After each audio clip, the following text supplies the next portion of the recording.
Well, a very good morning from wherever you're joining us. My name is Maria, and we're just in time for the Good Morning Kenya show.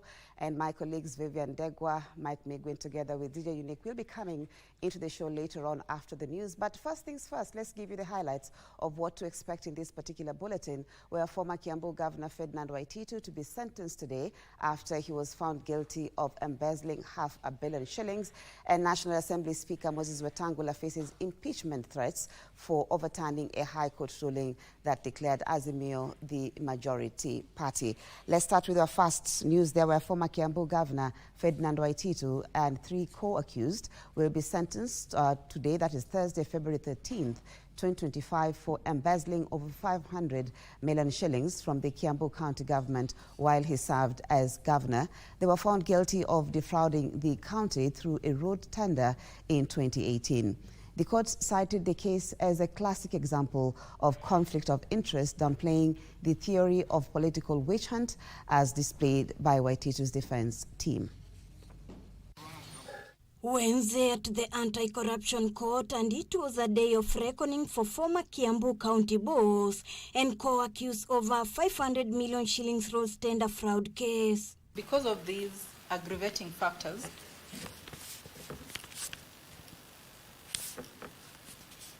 that we implore this court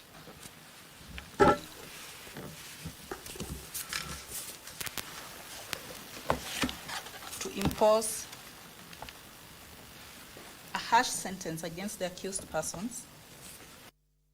Chief Magistrate Thomas Nzioki ruled that Waititu had a case to answer, delivering the final decision on the aggraved case that has been running for years now.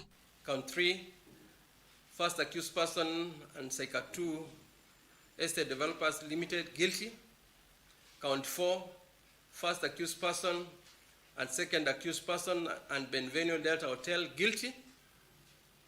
Count 5, there accused persons, guilty. Count 7, Charles Chegembudia, guilty. The court noted that testimonies of 32 prosecution witnesses and documentary evidence linked Waititu directly in the award of the irregular tender. It is no longer in dispute that testimony limited received the sum of Kenya shilling 147, 274, 055 and 40 cents after the fraudulent tender process and award.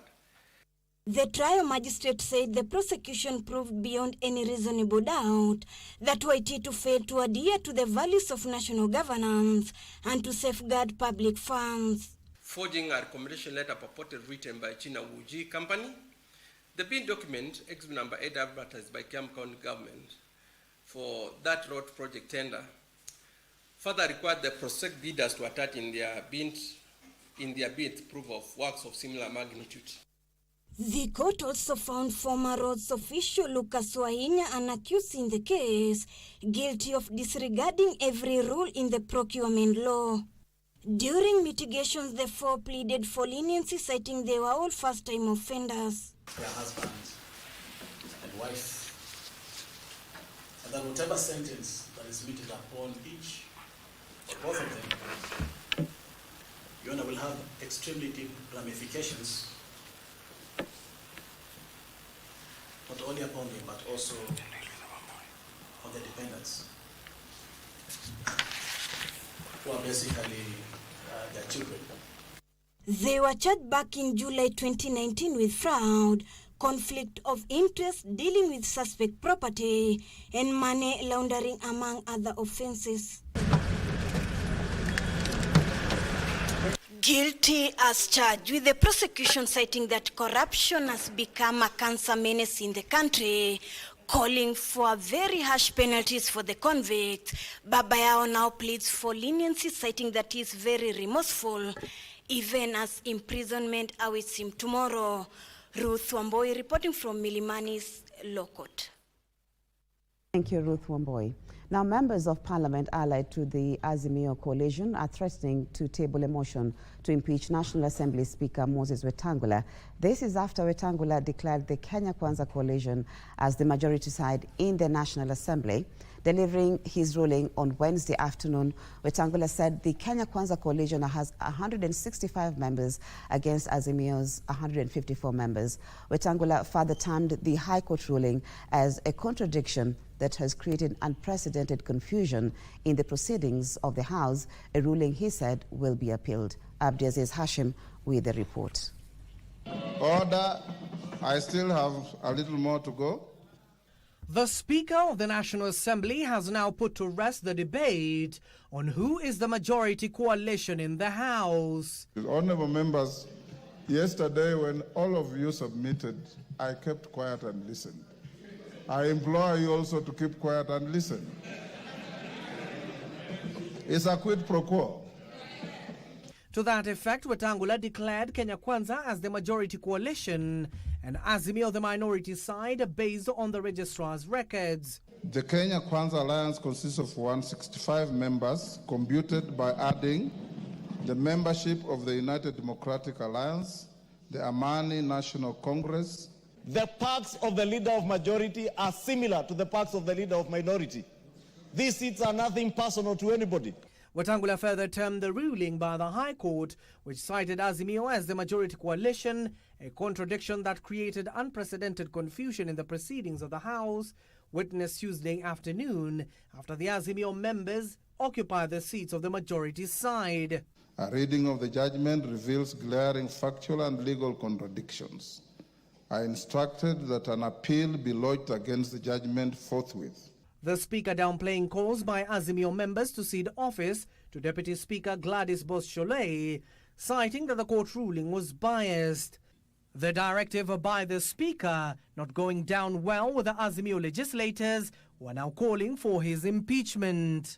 It is going to be messy, it is going to be noisy, and it's going to have casualties. I promise you. And that's not the end. We are going to take further action.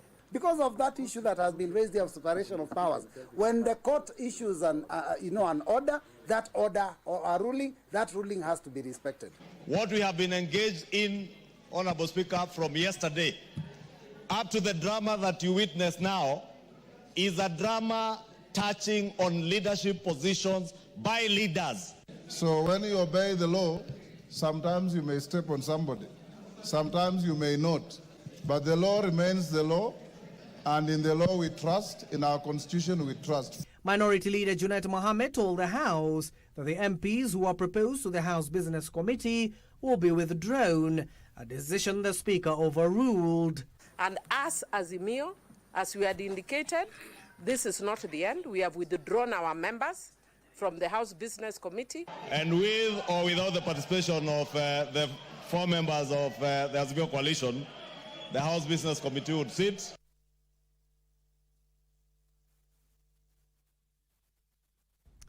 The Kenya Broadcasting Corporation and the Xinhua News Agency have signed a letter of intent laying the ground for the signing of a memorandum of understanding on areas of partnership between the two institutions. KBC Managing Director Agnes Kaleche says the corporation is seeking to improve 3 key areas with the support of the Xinhua Agency, namely equipment upgrade, technology training, and digital platform development. She spoke when she hosted a delegation from the agency led by Global Vice President Yuan Bingzong for a tour of the broadcasting house in Nairobi. Receiving the Xinhua News Agency led by its Global Vice President Yuan Bingzong at the Broadcasting House, Kenya Broadcasting Corporation Managing Director Agnes Kaleche took the team for a tour of the headquarters. From the studio to the newsroom, TV studios, radio stations, the team had a first-hand experience of what goes on at the National Broadcasting House. This tour culminated with the signing of a letter of intent, which in turn laid the ground for the signing of a memorandum of understanding on areas of partnership between the two institutions. We need to replace our aging broadcasting equipment, including cameras, editing software, and transmission systems. Our journalists and staff require training to effectively utilize the latest digital tools. Xinhua looks forward to exploring opportunities to deepen cooperation with the KBC in areas such as television, the production, new media dissemination, and technological innovation. This even as the managing director affirmed KBC's commitment to telling stories across the board, including addressing various misconceptions about China that have developed over the years. With enhanced resources, our partnership can help broaden our coverage on important issues.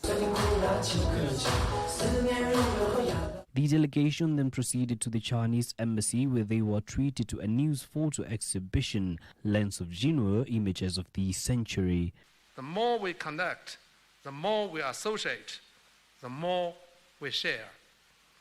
We look forward to working alongside with distinguished journalists and media representatives here today to bring these stories to audiences around the world. KBC and Jinhua News Agency collaborate in the production of the weekly Dunia Wikihi program that airs on KBC Channel 1 and KBC Radio Taifa.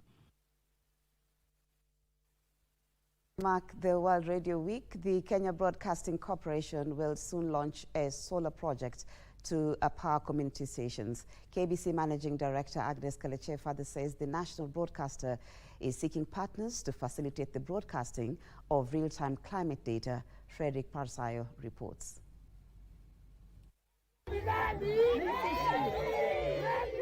The energy from Kenya Broadcasting Corporation's management and staff is a perfect precursor to the 2025 World Radio Day slated for Thursday, 13th of February 2025.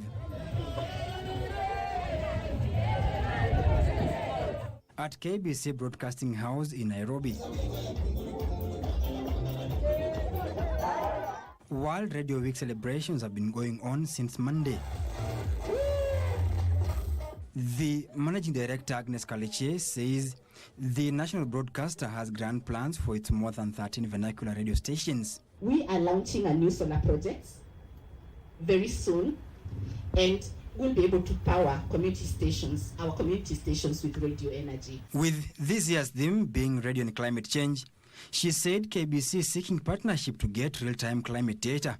KBC will deepen partnership with companies or organizations that help us deliver real-time data on climate change.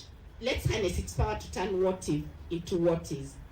Like our elder says, mbele na mbele, nduma na nduma, meaning forward, step by step. Events marking World Radio Day will conclude on Thursday with KBC's radio staff interacting with their fans in Kawangware area in Dagoretti North constituency in Nairobi.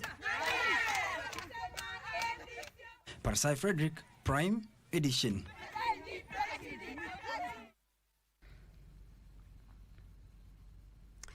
And veteran journalists and media personalities from the Kenya Broadcasting Corporation visited the home of the legendary broadcaster, the late Leonard Mambo Mbotela, to condole with his family. Mbotela passed away last Friday at a Nairobi hospital where he was receiving treatment. Remember, there's going to be a requiem mass for him that is on Friday, and also the burial will be taking place on Saturday. So for those who are planning to join the rest of us, you can actually join the service tomorrow. Now, the Ministry of Health is on high alert following an Ebola case reported in Mbale City in eastern Uganda, which is less than 70 kilometers from the Malaba border. The measures include heightened surveillance at entry points with a designated parking spot for planes arriving in the country from Uganda. The public has been urged to be extra vigilant, even as the government liaises with Kenya Medical Supplies Authority to procure adequate supplies, including protective gear, in readiness for any eventuality. As of Tuesday, Uganda had 9 confirmed Ebola cases. According to the Health Director General, Dr. Patrick Amoth, the threat of Ebola is now closer home. With one specific case in Mbale City in eastern Uganda, which is less than 70 kilometers from our border in Malaba. Therefore, the threat of Ebola is real. To this end, surveillance has been heightened at entry points. Especially the land ports of entry, that is Busia, Malaba, Swam, and Luahaha, but also at Jomo Kenyatta International Airport. And we have a designated parking slot for flights coming from Uganda. The Ministry of Health is also working towards capacity building for health workers and procuring protective gear. We have the laboratory capacity that we used during COVID-19 pandemic that we'll be able to latch onto. And we are working together with KEMSA and the county governments to be able to ensure that we have sufficient stocks of personal protective equipment, because you need a unique PPEs for Ebola. According to Dr. Amoth, capacity at the Kenyatta National Hospital in Nairobi and Moi Teaching and Referral Hospital in Eldoret will be enhanced to handle any Ebola cases. In neighboring Uganda, which launched a trial vaccination program against the Sudan strain of Ebola, 9 confirmed cases, including 1 death, have been reported. Ebola is a deadly disease caused by a virus. Symptoms of the disease may appear 2 to 21 days after contact with the virus. At first, symptoms are generic and are known as dry symptoms. They include fever, aches and pains in the muscles and joints, severe headache, weakness and sore throat. Later symptoms include loss of appetite, unexplained bleeding, diarrhea and vomiting, among others. Meanwhile, the public has been urged to undertake means testing to benefit from the Social Health Authority packages. The number that has taken means testing stands at 3.3 million, but the number registered is close to 19.4. So we really want to urge you to undertake the means testing process and contribute your fair share. This comes as a benefits package and tariff advisory panel has been established to guide decisions around SHA uptake. The panel, bringing together experts in health economy, epidemiology, actuarial science and health science, is expected to give recommendations on review of the benefits package within 2 years. Their mandate: reviewing and recommending health benefit packages to ensure comprehensive care, advising on fair pricing and tariffs for health services, and monitoring the program's impact for continuous improvement. We head to the counties, I beg your pardon, where Trade and Investment Cabinet Secretary Lee Kinyanjui has announced that the Sagana Special Economic Zones and Aggregation Centers in Kirinyaga County will be operational by May this year. The zones, which consist of an export processing zone and county aggregation and industrial parks, are being developed by both national and county governments. More in our County News Roundup. During his assessment tour of the Sagana Special Economic Zones in Kirinyaga County, Trade and Investment Cabinet Secretary Lee Kinyanjui revealed that some investors have already booked spaces in the economic zones. And by extension, the people of Kenya that will do everything possible to make business better so that Kenyans can have more money in the pocket, na tunaweza punguza our dependence on food from outside, on other things that we can also be able to produce here. And a section of children rights organizations and experts from Trans Nzoia County have pushed for a more enhanced legal framework to guide the use of artificial intelligence in the country to protect children in the digital space. But if you want to showcase, for example, their talents, you can open an account on their behalf and be very specific when you are posting or putting that profile information on the platform you decide to put your children's images and videos as a positive platform for them. Meanwhile, normal activities were suspended at the Dagoretti market in Nairobi County following a conflict that broke out between traders and a group of youths believed to be drug dealers in the area. Hawa watu wafanyangi kazi. Hakuna saa zenye wanaingianga kazi. Kila siku wanashinanga wamelala pale. Usiku wanakuja wanaibia watu. Wanaamuka watu wakichinjiwa, wakikuja hapa kuchinja unashikwa. Elsewhere, lecturers and workers at the Technical University of Mombasa have paralyzed learning and operations over unresolved financial issues that they want the management to fulfill. We are tired as members of the university community with these perennial strikes all the time. Just the way the government pay other public sector employees. That is what we want to be done to university workers in this country. Finally, security officers had a difficult time calming down hundreds of students of Buka Agricultural College in Kakamega County who were protesting the death of a student who was hit by a truck earlier on Wednesday. Kitu yenye hatutaki kwa hii shule, kitu ya kwanza, tunataka shule inunue ambulance. Wanatuletea gari ya yogurt, atuweke ndani mwenzetu mwenye amekufa. Ya kwamba our students are being exposed at 4 to go for a livestock duty. At 4. It's so dangerous for our students to be. A look at business, where Equity Bank Kenya has become the third lender after Cooperative Bank of Kenya and KCB to publicly reduce lending rates to reflect a lower benchmark central bank rate. Equity Bank Kenya says borrowers will be loaned at 14.39% plus a margin based on their customer risk profile. The lender says the 3% reduction in the base Equity Bank reference rate applies to a wide range of credit products. Equity Bank Kenya says the reduced lending rate will enable businesses access affordable credit to lower operational costs and foster their growth and create jobs. On Monday, Cooperative Bank of Kenya lowered its benchmark lending rate to 14.5%, while KCB reduced it to 14.6%.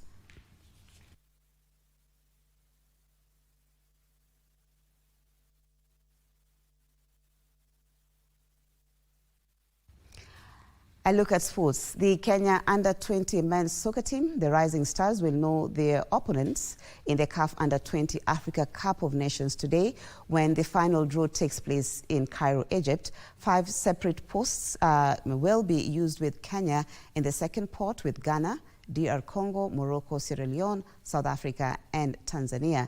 Kenya's Rising Stars qualified for the CAF Under-20 Africa Cup of Nations for the first time when they beat Burundi in the semi-finals of the CECAFA qualifiers to reach the finals, where they eventually lost to Tanzania, who will be joining them in the finals.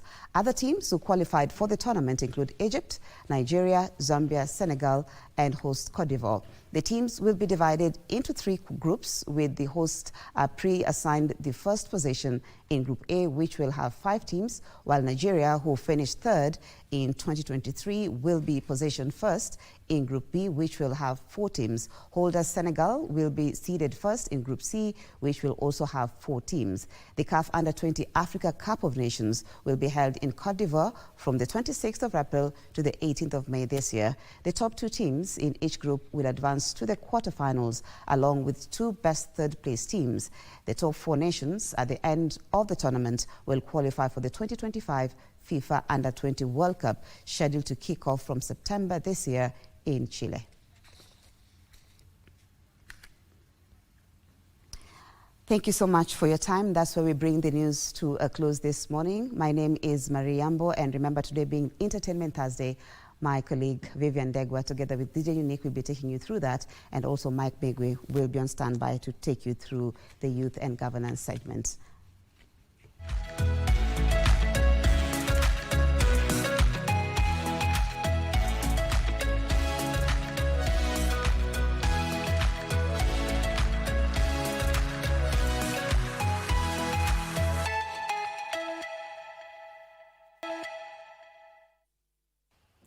Entertainment Thursday it is, right here on Good Morning Kenya. Today is a beautiful day. I don't know if where you are it's raining, but in the capital it's actually pouring at the moment. But as always, we as the Entertainment Thursday team are here to ensure that you get to feel some warmth as we play you some really good music. My DJ is here, and remember, today is the 13th. Tomorrow is Valentine's. So it is only right that today's show be themed. And it is a Valentine's themed show. Lakini, uko na red? Red ni kwa roho. Red yako iko ndani ya roho? Mi red yangu ni handbag. Yezi onekana hapa. But we have some kind of red, you know. So we'll be having the show. It's going to be a love-centered show. True. You know, from the DJ who's actually going to be telling us what's in store for us over there. But for the lineup that we have, our lineup of guests, today's show, better wake up the next neighbor and tell a friend to tell the other that Good Morning Kenya Entertainment Thursday today is going to be lit. We will be having the one and only, I wanna look at you, baby Kitoko, Katerina. Yes. The Rwandan superstar, the Rwandese superstar who did that particular song. His name is Bruce Melody, will be in studio with us today. We'll also be having, I'm on a romantic call.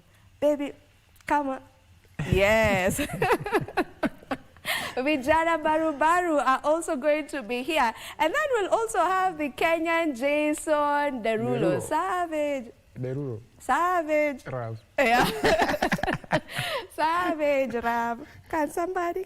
Yes, he's also going to be here with us today, and it's going to be a beautiful, beautiful show. There's also something new that is coming on KBC, and it's centered also around love. We will be talking about that. It's called For Better, For Worse. Clearly, you can tell our lineup is spectacular. Chef's kiss. It's going to be amazing. Unique the DJ. Yes. Mambo vipi? Niko poa? Uko freshi kabisa? Barida.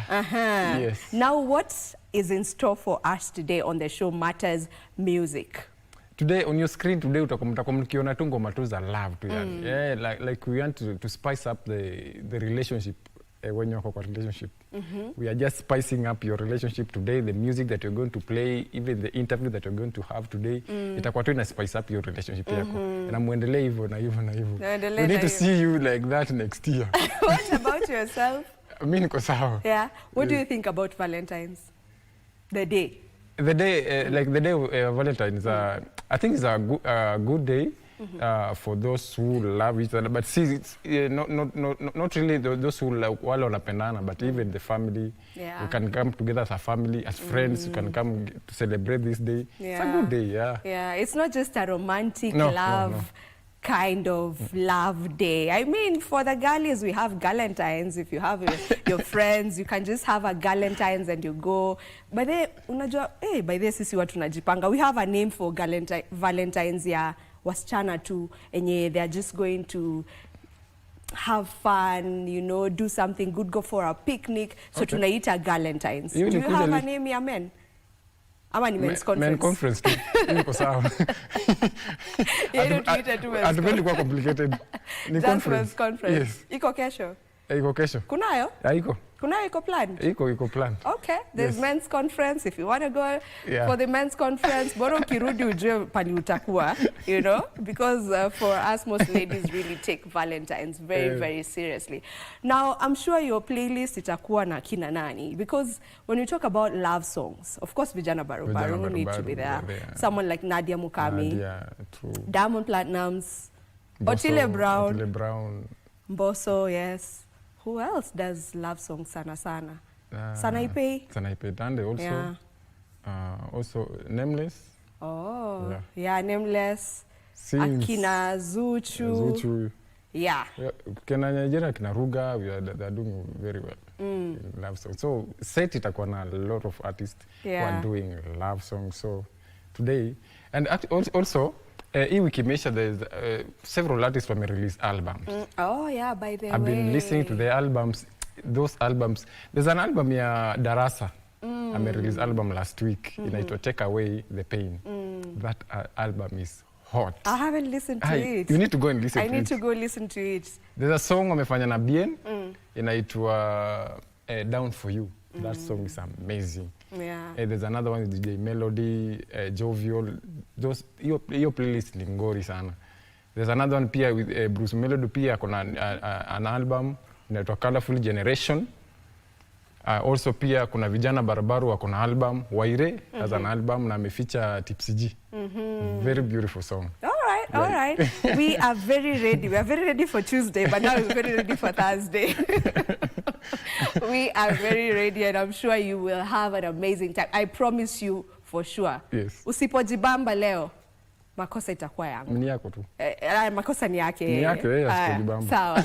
All right, so now, as I had mentioned earlier, we'll be having There's a new show that is coming on KBC. It's called For Better, For Worse. And this is a show on marriage. It is a show where we get to hear stories of love from couples who have been married for probably a year or even 50 years. It depends. It's just a show that is trying to bring back, let me say that, to bring back the glory of marriage. Because as it is, the stories we get to hear out here of marriages are just not so good stories, you know, and divorce and all that. But now we are bringing you stories of people who have been in marriage and people who are, you know, just doing good together in marriage. We will be having the presenter of that particular show coming in a moment. But before that, let's get to see the promo of the show.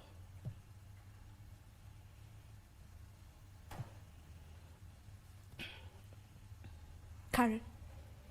Resilience, passion, and from the bliss of new beginnings to the trials of commitment. This is a celebration of resilience, passion, and the power of togetherness. Join us as we unravel real-life stories, because every journey deserves to be cherished, for better, for worse, on KBC Channel 1. From the bliss of new beginnings to the trials of commitment, this is a celebration of resilience, passion, and the power of togetherness. Join us as we unravel real-life stories, because every journey deserves to be cherished, for better, for worse, on KBC Channel 1. From the bliss of new beginnings to the trials of commitment, this is a celebration of resilience, passion, and the power of togetherness.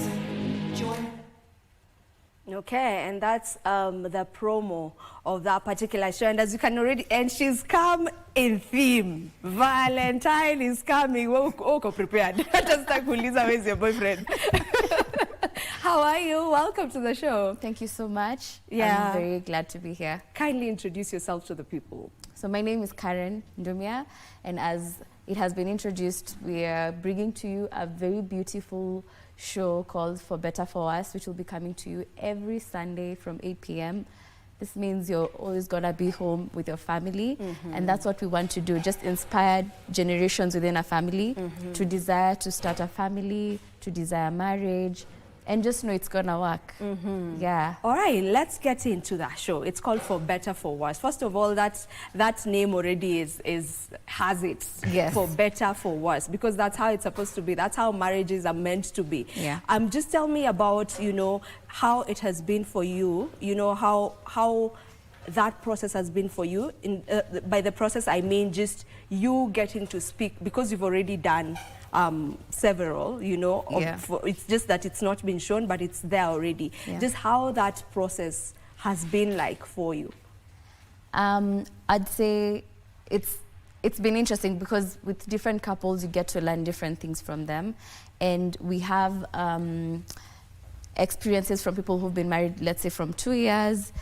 Some who've even celebrated their 50-year anniversary. Oh, I just say that in my intro, like for the sake of it. You've actually spoken to people who've had... They've celebrated their 50-year anniversary. Oh. This shows you how in different stages of marriage, you experience different highs, different lows, and it's different for different couples. And I think the message that we really wanted to get out there is you don't have to have a similar experience. It's cut out for different people. For some, it's finances. Yeah. For others, it's family interference. Others, it's struggling to get children. Different people get through worse seasons, but then we've seen different couples being able to navigate through those seasons. But as well as, they've had some really good memories. And it's just so amazing how it could be the little things, and for some it's actually really, you know, such big milestones, like celebrating your 50-year anniversary. That's really, it's not something so many people are able to for sure, you know, for sure. see through. Especially now. So for the couples that you've been able to speak to, you know, gotten to hear the stories, the longest serving couple, let me call them longest serving. So the longest serving couple is the 50 years in marriage. Yeah, I think this should be like their 51st, because they've already passed their 50th anniversary or 52nd. Yeah. And the ones who haven't really gotten to, you know, as many years as how many years? About 2 years. 2 years in Yes. marriage. What would you say, just from speaking to them, what are the differences maybe you could have picked from, you know, just getting to talk to them for the 2 years in marriage couple and the 50 years in marriage couple? So definitely there's a difference in terms of the people who are just newlyweds, they haven't been able to like maybe have children yet. So they're still like in the teething stages where you're just like really fighting over some really basic things. And you can tell how it kind of really shakes them. And there's some kind of zen that is with people who've been married for a long time, because they've really seen it all. They've had like probably over 5 children, now they are grandparents. And there's a zen to how they've been able to navigate different seasons within their marriage, and and nothing really phases them. And you can actually tell the difference. And then also, I think you can really, with some of the younger couples, you can just tell the honeymoon stage is still there. You can really see it, like it's very easy to pick it.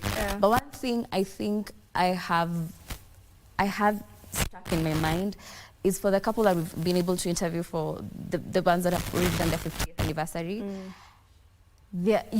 you can still see they've been able to keep the chemistry, which is interesting, because through kids, career, and other things, storms of life. And this is something that you can actually pick just from you know, sitting down with them and speaking to them. You can actually pick that, oh, there's still a spark here. There is, because we do play a game towards the end of the show, just to see who knows who better. And you can actually tell the playfulness is still there.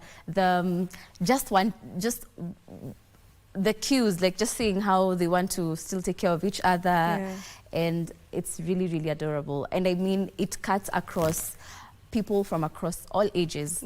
So whether you're newly married or you're in a relationship looking to get married, or actually not considering marriage at all, this is really a show for you. You're part of our audience. By the time we're done with season 1, atakuwa amechange mind. I know we'll. Really, actually, Unique. What's a question you would want to ask around, you know, marriage? Well, since she's been with people who have, you know, done this marriage thing, so maybe unaweza taka tu kujua nini? Just swali tu moja yenye tu umekaa ukifikiria, by the way, watu wanakuanga wako kwa marriage, just anything, upate some tips. I've never thought about that.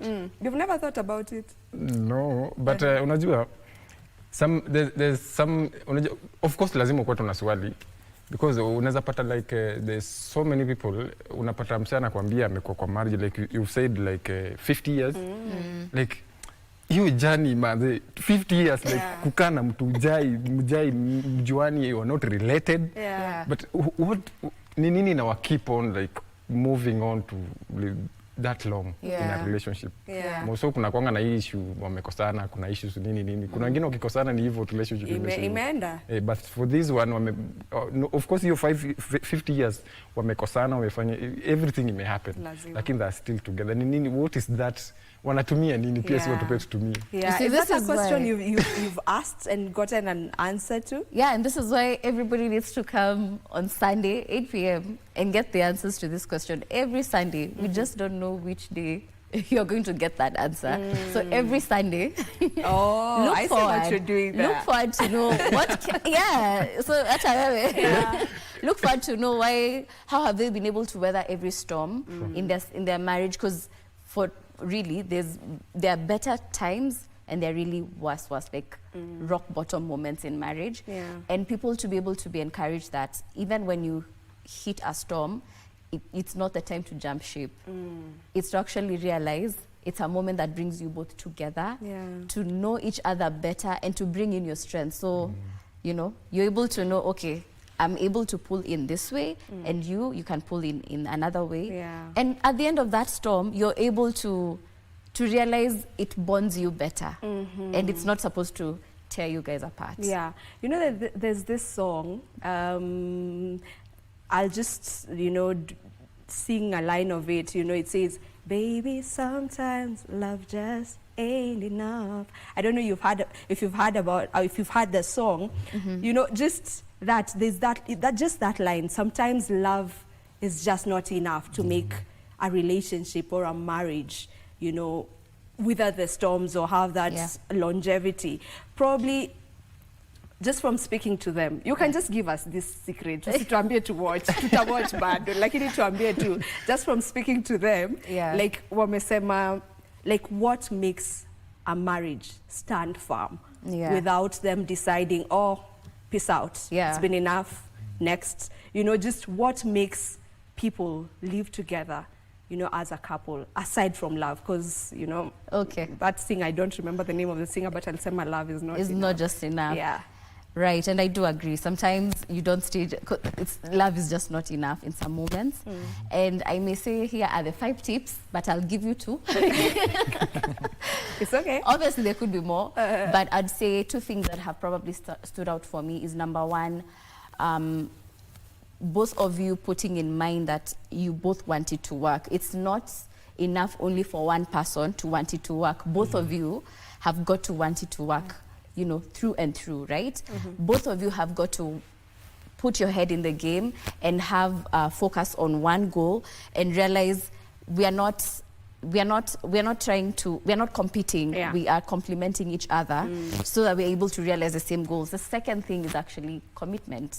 Okay. So just realizing commitment, sometimes you don't commit. I mean, it's not every day maybe you'd feel like you want to come to work, right? But you come anyway because you've committed to your job, right? Yeah.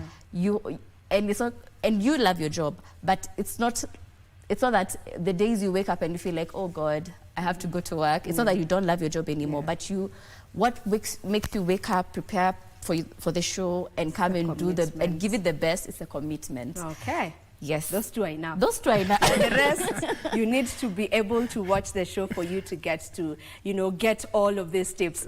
I'm being told we need to wind up because remember, today is World Radio Day. Yes, we are celebrating radio and we will be heading over to Mike. But just before I go, the marriage show For Better For Worse will be airing every Sunday right here on KBC at 8 p.m. Thank you so much, Karen, for coming. Thank you so much for having me. All right. Now, if Mike, you can hear me from wherever station, I'm not sure which station he is in.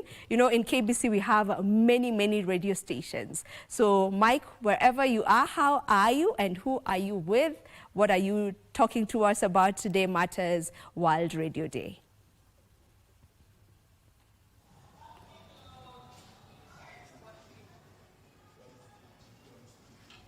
Okay.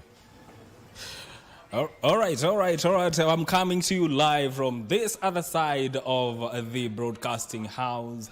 My name is Mike Migo, and today we are doing it differently. Today is World Radio Day, a day that is celebrated all over the world. And here at KBC, we are doing it differently. There have been activities all through this week regarding this day. And today we are going to every radio stations. We have 13 of those. We have a stable of 13 radio stations. We'll be talking to presenters, finding out how they feel about this day. We are talking about Radio Taifa, Ingo FM, Mayenga FM, 15, Nosim FM, we have the English service, we have Minto, Shoro, Kitwek FM, Mwatu FM, Mwago, and Ngemi. Those are some of the radio stations that we shall be going into and letting you just to have a feel of what or how they are doing it differently when it comes to the World Radio Day. My name is Mike Migo, and I invite you to go with me as we get into these radio stations here within the KBC building. Right now, I hand you over back to Vivian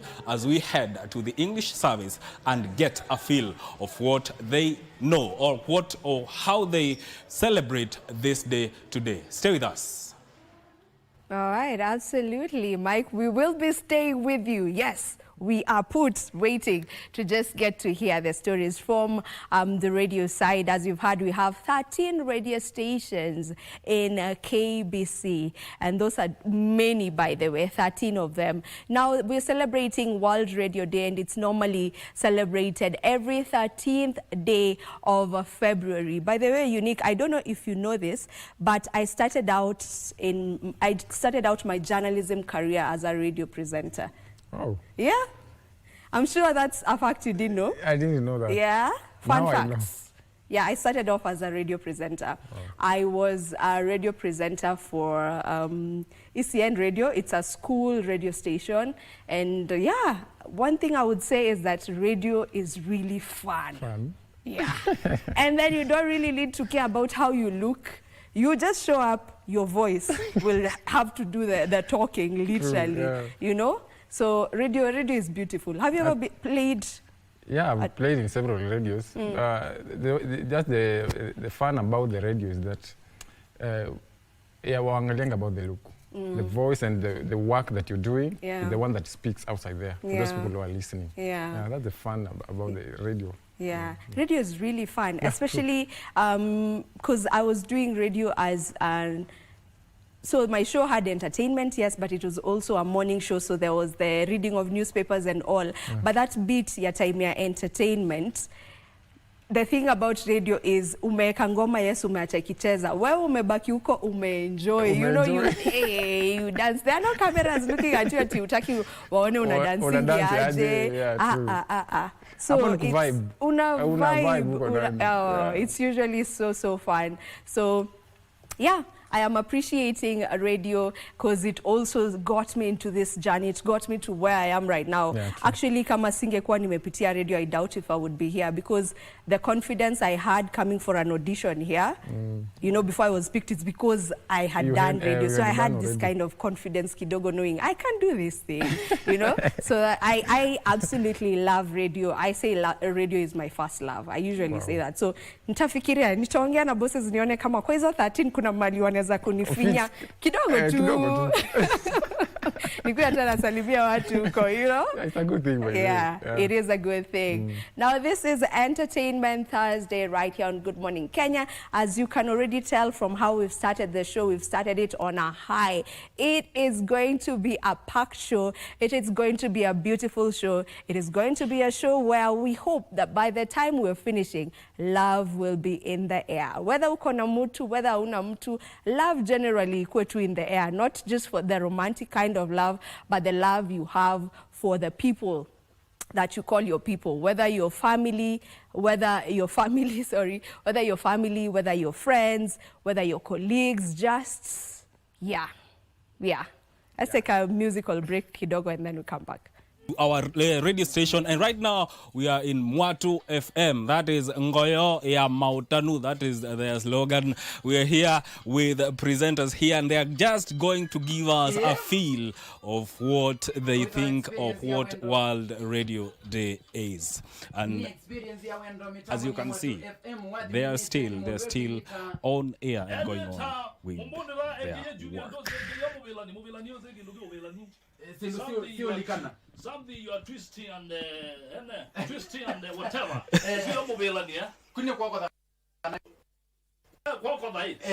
The point in it. Again, the twine. The twine is in the zone. You can know it come. The noise song on you go trick ballet tune. Now you might dress on my mother. The twine in the Tigongo Molas Yakovelania.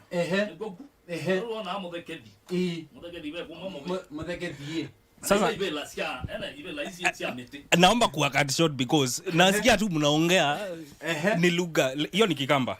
Nasikia tu jina moja lakini sikia sana. But before we even get into that, nataka uniambie leo ni World Radio Day.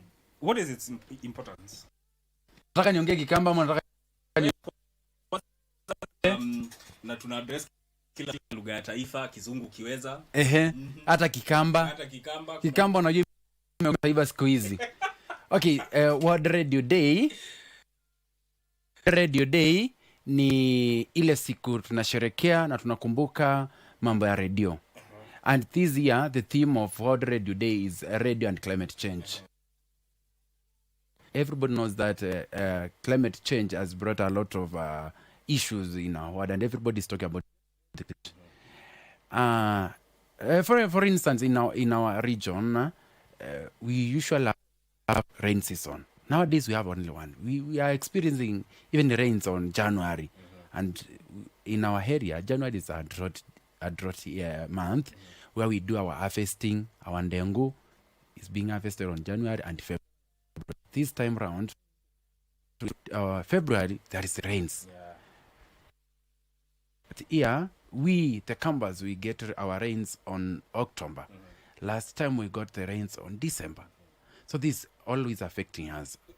Yes. Na radio imesaidiaje kuhamasisha watu kuhusu hii maneno ya climate change? Okay, on giving information.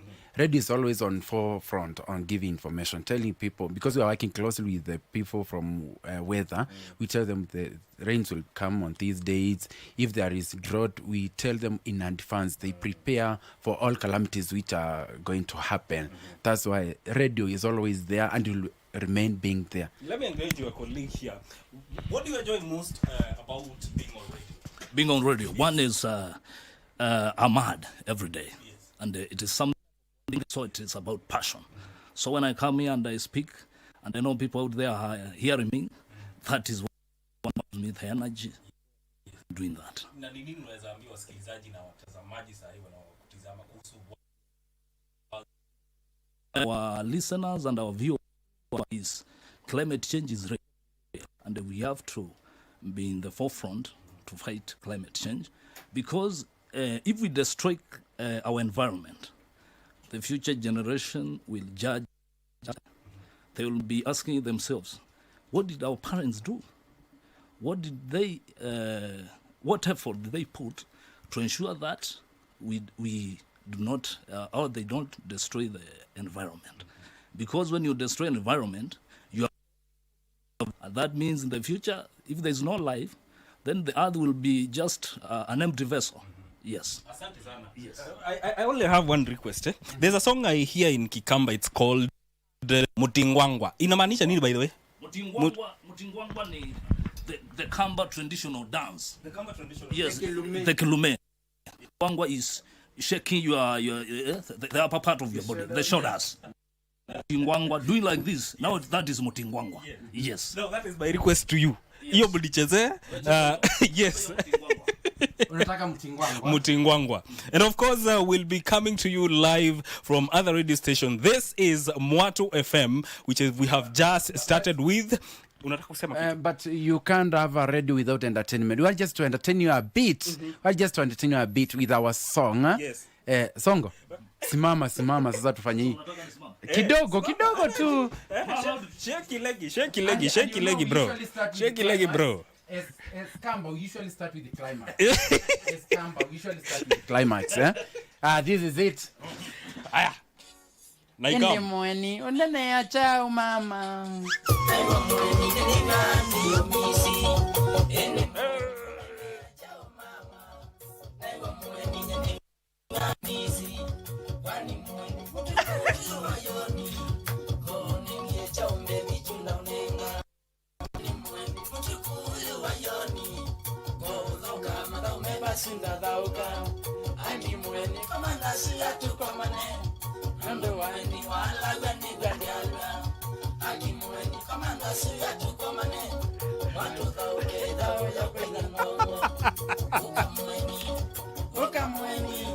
Ukamweni.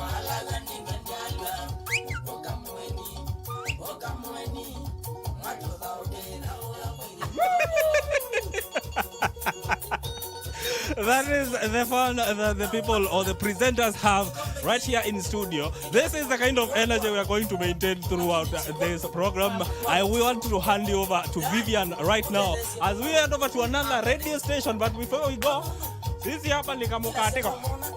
Over to you, Vivian.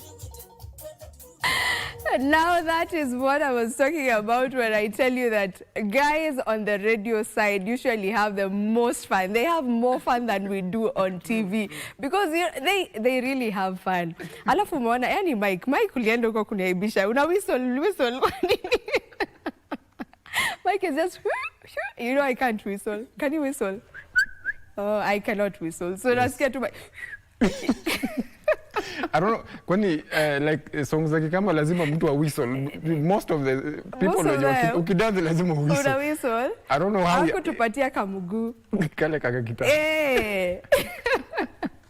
So that is one of the radio stations we have right here on KBC, you know, on the broadcasting house, that is just one, and that is one of 13. And we are purposing to go through to most of them, as many as we can today, so that you just get to interact with the radio side of this broadcasting house, so that you get to also see the faces of some of these presenters, because most times you just get to know their voices. We don't know their faces sometimes. So we'll get into that. That was Mwatu FM. It's a Kamba radio station right here at the broadcasting house. No umeona vile wamechangamka, you know. But ngoma za Kikamba zinaanzanga na climax. Like hata wewe inaanza mimi namaliza in the same. Aujui inaanzia ziko same, inaanza tu kama iko na energy. And actually, talking about Kamba, I was in Ukambani on Tuesday. On Tuesday. Kulikuwa na event ilikuwa huko. Anytime unaendanga huko, I think we have a lot of fans huko. Yeah. Lazima, really? Lazima nitume niaje salimiana. Nilikuwa nimesahau. Saizi ndo unafikisha salamu. Nakumbuka. Sasa oneni mtu mwenye mlituma lakini salamu. nimefikisha. Surely. Better late than never. Better late than never. Asalamu zimepokewa kabisa. We love our Kamba people. Yeah. Tunapenda tu ile hiyo psych energy. The energy is tops. True. And I'm sure you have already seen it from the two presenters that Mike has gotten to speak with. Yes, we are about to find out anaenda which radio station next, so keep it right here as we also get to enjoy some beautiful love songs in theme of also Valentine's Day. And remember, it's also a World Radio Day. Keep it right here. Yes, we are in that Valentine's mood. We said by the time tunamaliza show ya leo, love should be in the air wherever it is that you are. Still in celebration of World Radio Day, tumetoka Mwatu FM, and saizi Mike ameland pale Shoro FM. So let us get to hear from Mike as he is in Shoro. You can already see the presenter over there. I tell you, radio watu wanajibambanga. Unaona vile anacheka? Yes, so over to you, Mike.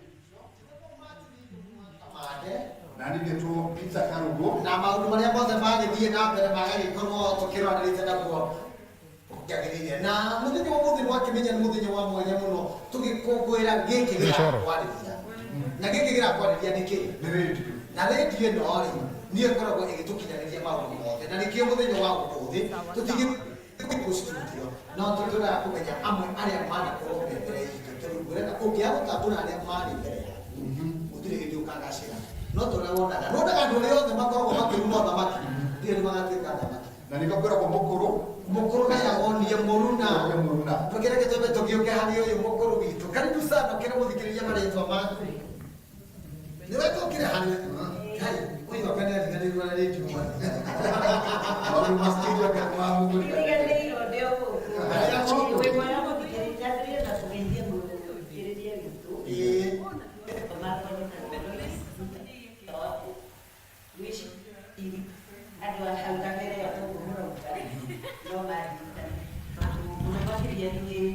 ngoretwo ngĩtangatha English service KBC English service KBC English nĩkuo ndambĩrĩirie ngĩkũrĩra kuo kahinda karaihu mũno ngĩka programs nyingĩ ngĩcoka ngĩrũgamĩrĩra kinya station ĩyo ngĩcoka ndauma kũu ngĩthiĩ section ĩngĩ na nao ndio gũkũ na mwanjĩta mũkũrũ ndio mũkũrũ hau ndingĩraga ona hanini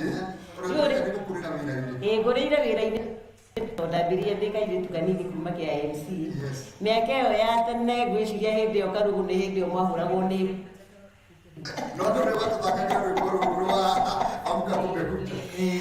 reke njuge maitha maingĩ niĩ ũrĩa ndekaga nĩ gũtayarisha programs ngacoka rĩu ta sports ũgũkinya sports nĩ njĩkĩte na programs nyingĩ mũno kinya press conference na mũno makĩria ndekaga kinya programs cia ciana program ĩmwe ĩtagwo Child Survey na no njuge ningĩ twacokire tũkĩambĩrĩria program ĩngĩ yarĩ ya mbere gũkorwo na thimũ andũ interact ĩtagwo youth variety show tondũ gũkũ wĩ mĩaka igana ndĩna mĩaka ta 36 ĩnji ya kamande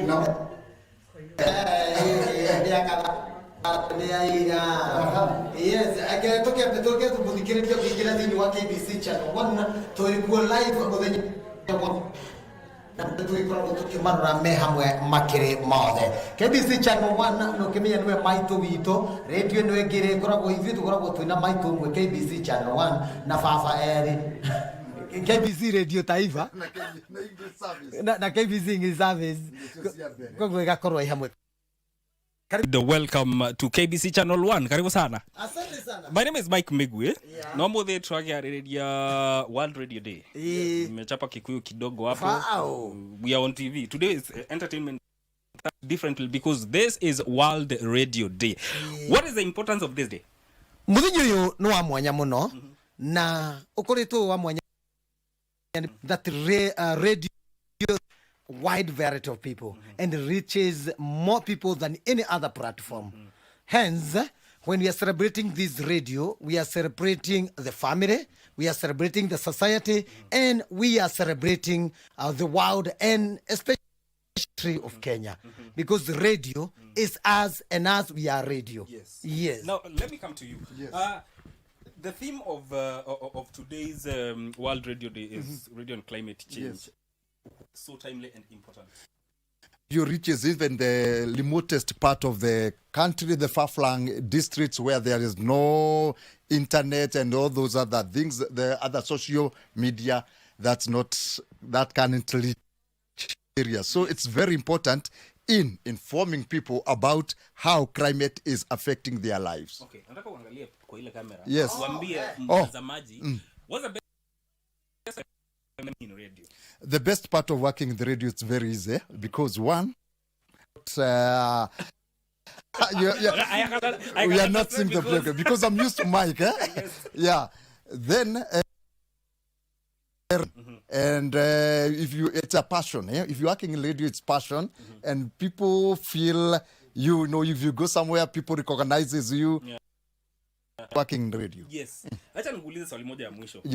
Yes. We are talking about climate change. Yeah. Unasaidia aje pale chini kabisa ku break down information to understand.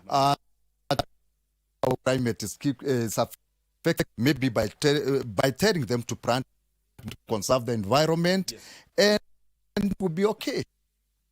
Coming to you live from Shoro Wega Moyoru, and this we continue with this.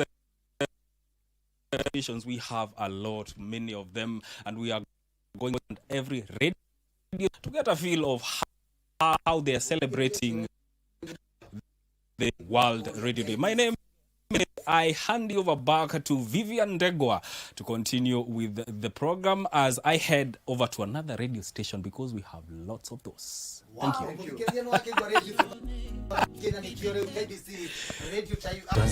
Tunde family. Down the aisle with you, come home to you. Niwera kunda family. Spanze wera tunde family.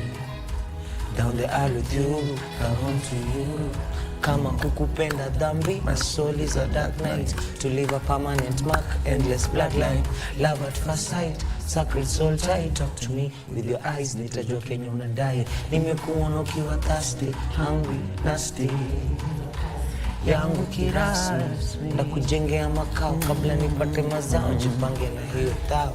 Huyu ni wanani, huyu ni wangu, tunandanganye maboys, siko kwangu. 1+1 ni sabu za kumtorosha matabu, nimjazie kikapu, napenda vile nakupenda kama nyama choma, soda baridi na kadona, ukiwa nawe mimi mnona, maisukari nakupenda kama nyama choma, soda baridi na kadona. Oh Lord. Ya dada. Tuanze na nyumba ya mabati. Yes. And we are on. I had promised you we have the Lover Boys in studio with they laughed when I said they giggled. Your Lover Boys, your songs are just romantic songs and we love them for sure. Yes, we have with us Vijana Baru.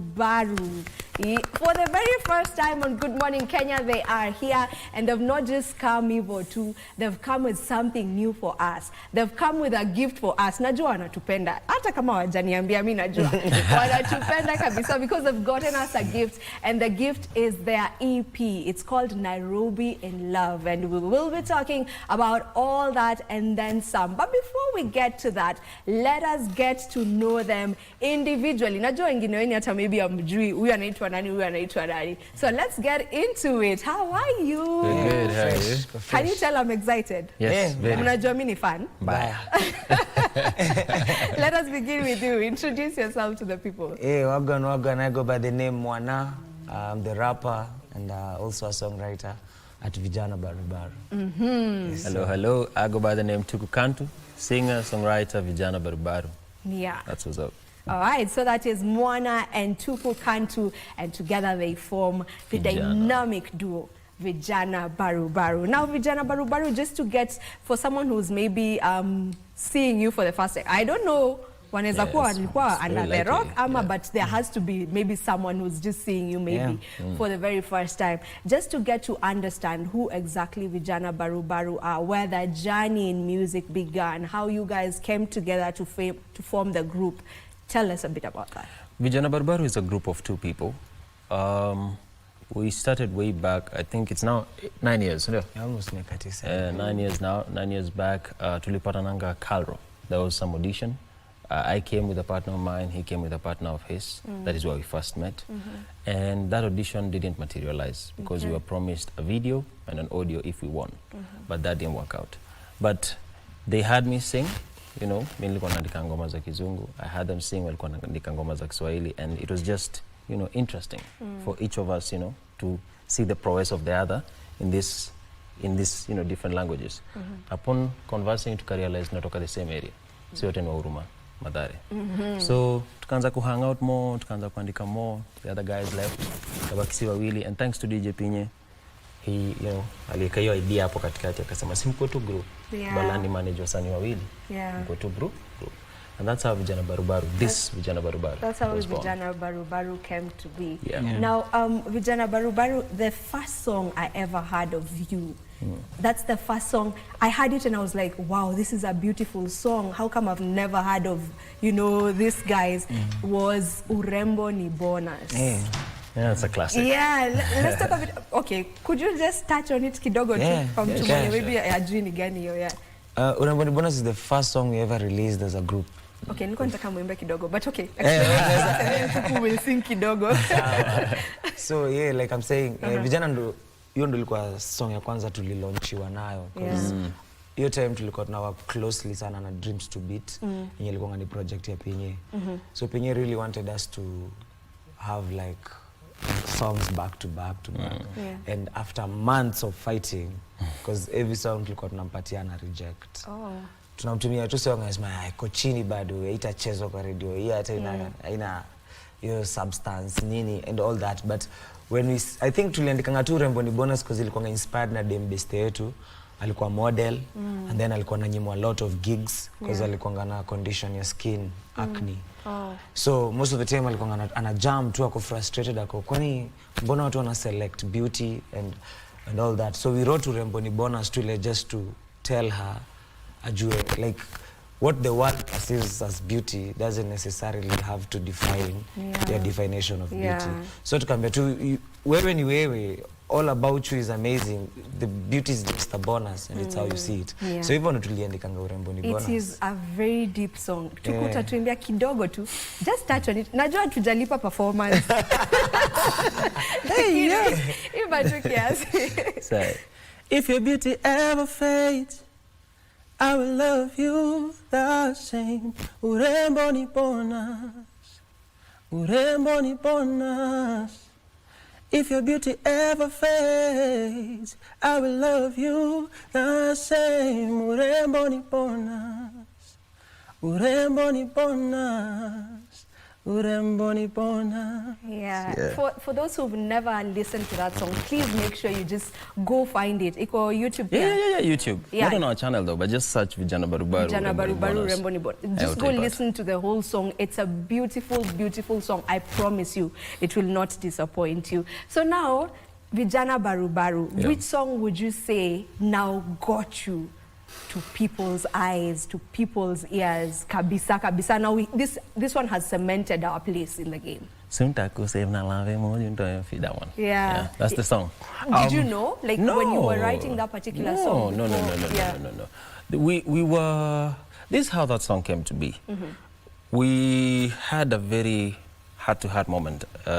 Ilikuwa Ruiru at a friend's. All right. One of these nights, Menda mecheza games and stuff like that. Na tukaka hapo, and we were talking, and Mwana was saying, "There's this app called TikTok. I think we should try it. Nimeona watu wengi sana wakiblow up kwa your app, so let's try." And we committed to doing and writing a song every Tuesday and just posting it randomly. So the first song that we were supposed to release, all right, that was supposed to put us out here, we thought would put us out here, was Ipo Siku. Because Ipo Siku is what trended first. Well, like in ilikuwa na the highest engagement. So tulikuwa tunaenda studio kufanya Ipo Siku, but then tukaachilia Sasa Hivi. And Sasa Hivi was bonkers. Yeah. It just went. So it was very evident that Sasa Hivi is the song. Yeah. And we did it. We were actually really scared because the song we dropped, we were really trying to catch that wave. So to drop the slow one, tukisema we're dropping this so that watu kwanza washikilie hiyo as we come and do our first one, which we had already done. Ni vetu ilikuwa na a lot of politics before it okay. So when we dropped this one and it went, it became the song. Because sasa unaekea mtu sunta kusave na love emoji. Sasa yasha kwa kwa sunta kusave na love. Yeah, the slow version different, of it. Yeah. So that became the song that really cemented us. I feel like you guys have really mastered the art of romantic music, like love songs. Is there a particular tip you would say you got and you were like, now this is how we should be doing our music? I don't think it's a tip. I think it's who you are as a person. Yeah. Because naturally, sisi tumeko inclined kwa that genre for a long time. Mi ni mse grow up nikisikiza love songs, grow up na R&B. Hata reggae na dancehall najua mostly za mapenzi. Na get, and just even hata being a young boy ni mse nilikuwa very exposed to mambo za wasichana very early. And as in, nimependa madem tu, nimeshipenda madem tu. So, inakuja tu naturally. Ni kitu yenye hata si eti. Ni kama tu ukiwa gangster utaimba mambo ya gang affiliation and all that. Ukiwa mse mwenye ni, as in you sing who you are. You can never go far from that. No, ukienda far from that, tutaiona, itaka fake. Una get. So, I don't think ni mali tulika chini ama tukasema, hack ni ya kuandika love songs. Because we write everything, to be honest, and we've released all sort of music, but it's only when we release love songs that actually dunia yusimama watu wana pay attention. Okay, wait. Okay, we have to drop. Sasa indio mmedrop sasa. So indio I feel over time wasi watu understand na all these other different sides zenye tuko nazo, but for now yenye metusement kwa game ni love music, but primarily just who we are. Yeah, and we love you guys like that. Please msianze tusiamke siku moja. Yeah, bakini tu hapo kwa love songs. You feed our souls.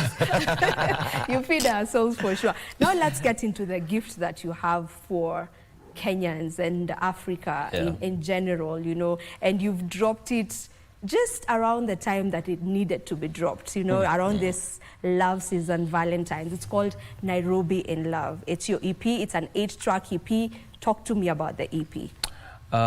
Nairobi in Love is an EP that really speaks to the name itself, Nairobi in Love. Whatever you have in mind, all right, when you hear the word, the phrase Nairobi in Love. Lakini Nairobi in Love, si love mzuri. Actually, zote ziko. Word on the street. Zote ziko. Zote ziko. Ni wako side gani ya street? Nairobi. Let me tell you, Nairobi. Kuna watu wa uptown, kuna watu wa downtown, kuna watu wa suburbs, kuna watu wa ghetto. Wako wapi? So kuna side ya Nairobi yenye mapenzi. Oh, mimi niko suburbs, yako bado the ghetto. Niko we. So help me God. But it's actually the song that is, there's a song playing hapo nyuma, but anyway. So Nairobi in Love is a collection of songs. Some we wrote a long time ago, some we wrote recently. And ukisikiza hiyo EP, it almost touches on every aspect of Nairobi in Love. Hiki tutu tunadiscuss hapa, the fact that in the same Nairobi kuna wase wako in love proper. In the same Nairobi kuna wenye wako in love show. In the same Nairobi kuna wenye wanakula dust. In the same Nairobi, unanipata? So it's all in there. All right, so that's pretty much what the EP is for. We wrote these songs in the hope that they remain important to people. All right? We just hope not the sad ones will remain important to you. Yeah. We hope it's the sweet ones. Yeah. But you're free to choose, all right? Maamuzi ni yako, based on, you know, your experience and stuff. But we know that music is a screenshot of a certain period of time in people's lives. Every time you hear a certain song, it takes you back to a certain place. So we just hope that this music becomes that to people, but in a good way. Yes. Yeah. So it's an 8-track EP. You've featured several people. We have Sanaipei. That is my favorite song off of the off of the EP. Oh, so many. That song is beautiful. You know the remix of Liwe Liwalo. So you featured Sanaipei. You featured Watendawili. That song is also Amanda. very And then you've also featured Okello Max. Yeah, you featured Davy Waweru. Yes, There's something you about you that I really feel should be uploaded. You don't hesitate to bring someone else up. You know, someone like Gogo Ashley. She got to be known through, you know, Sasa Hivi. And you've done the same thing also on this EP. You've brought someone else onto our eyes to let us see there's this person. They are really good as well. You should check them out. Just tell me about that. Is it intentional? Is it something you do intentionally? Very. Si tumefika hapa juu ya nasema madeni. Tunaoa watu wengi sana. If you go back hata hizo pia. No, for real. Like tunaoa wase wengi. Hiyo kusema nyo ulinimenta, ulinisaidia. Yaani uko na deni za watu wengi sana. And get like si Pinya alikuwa na to meet for more than 6 years. Kutukalisha tu chini like every week.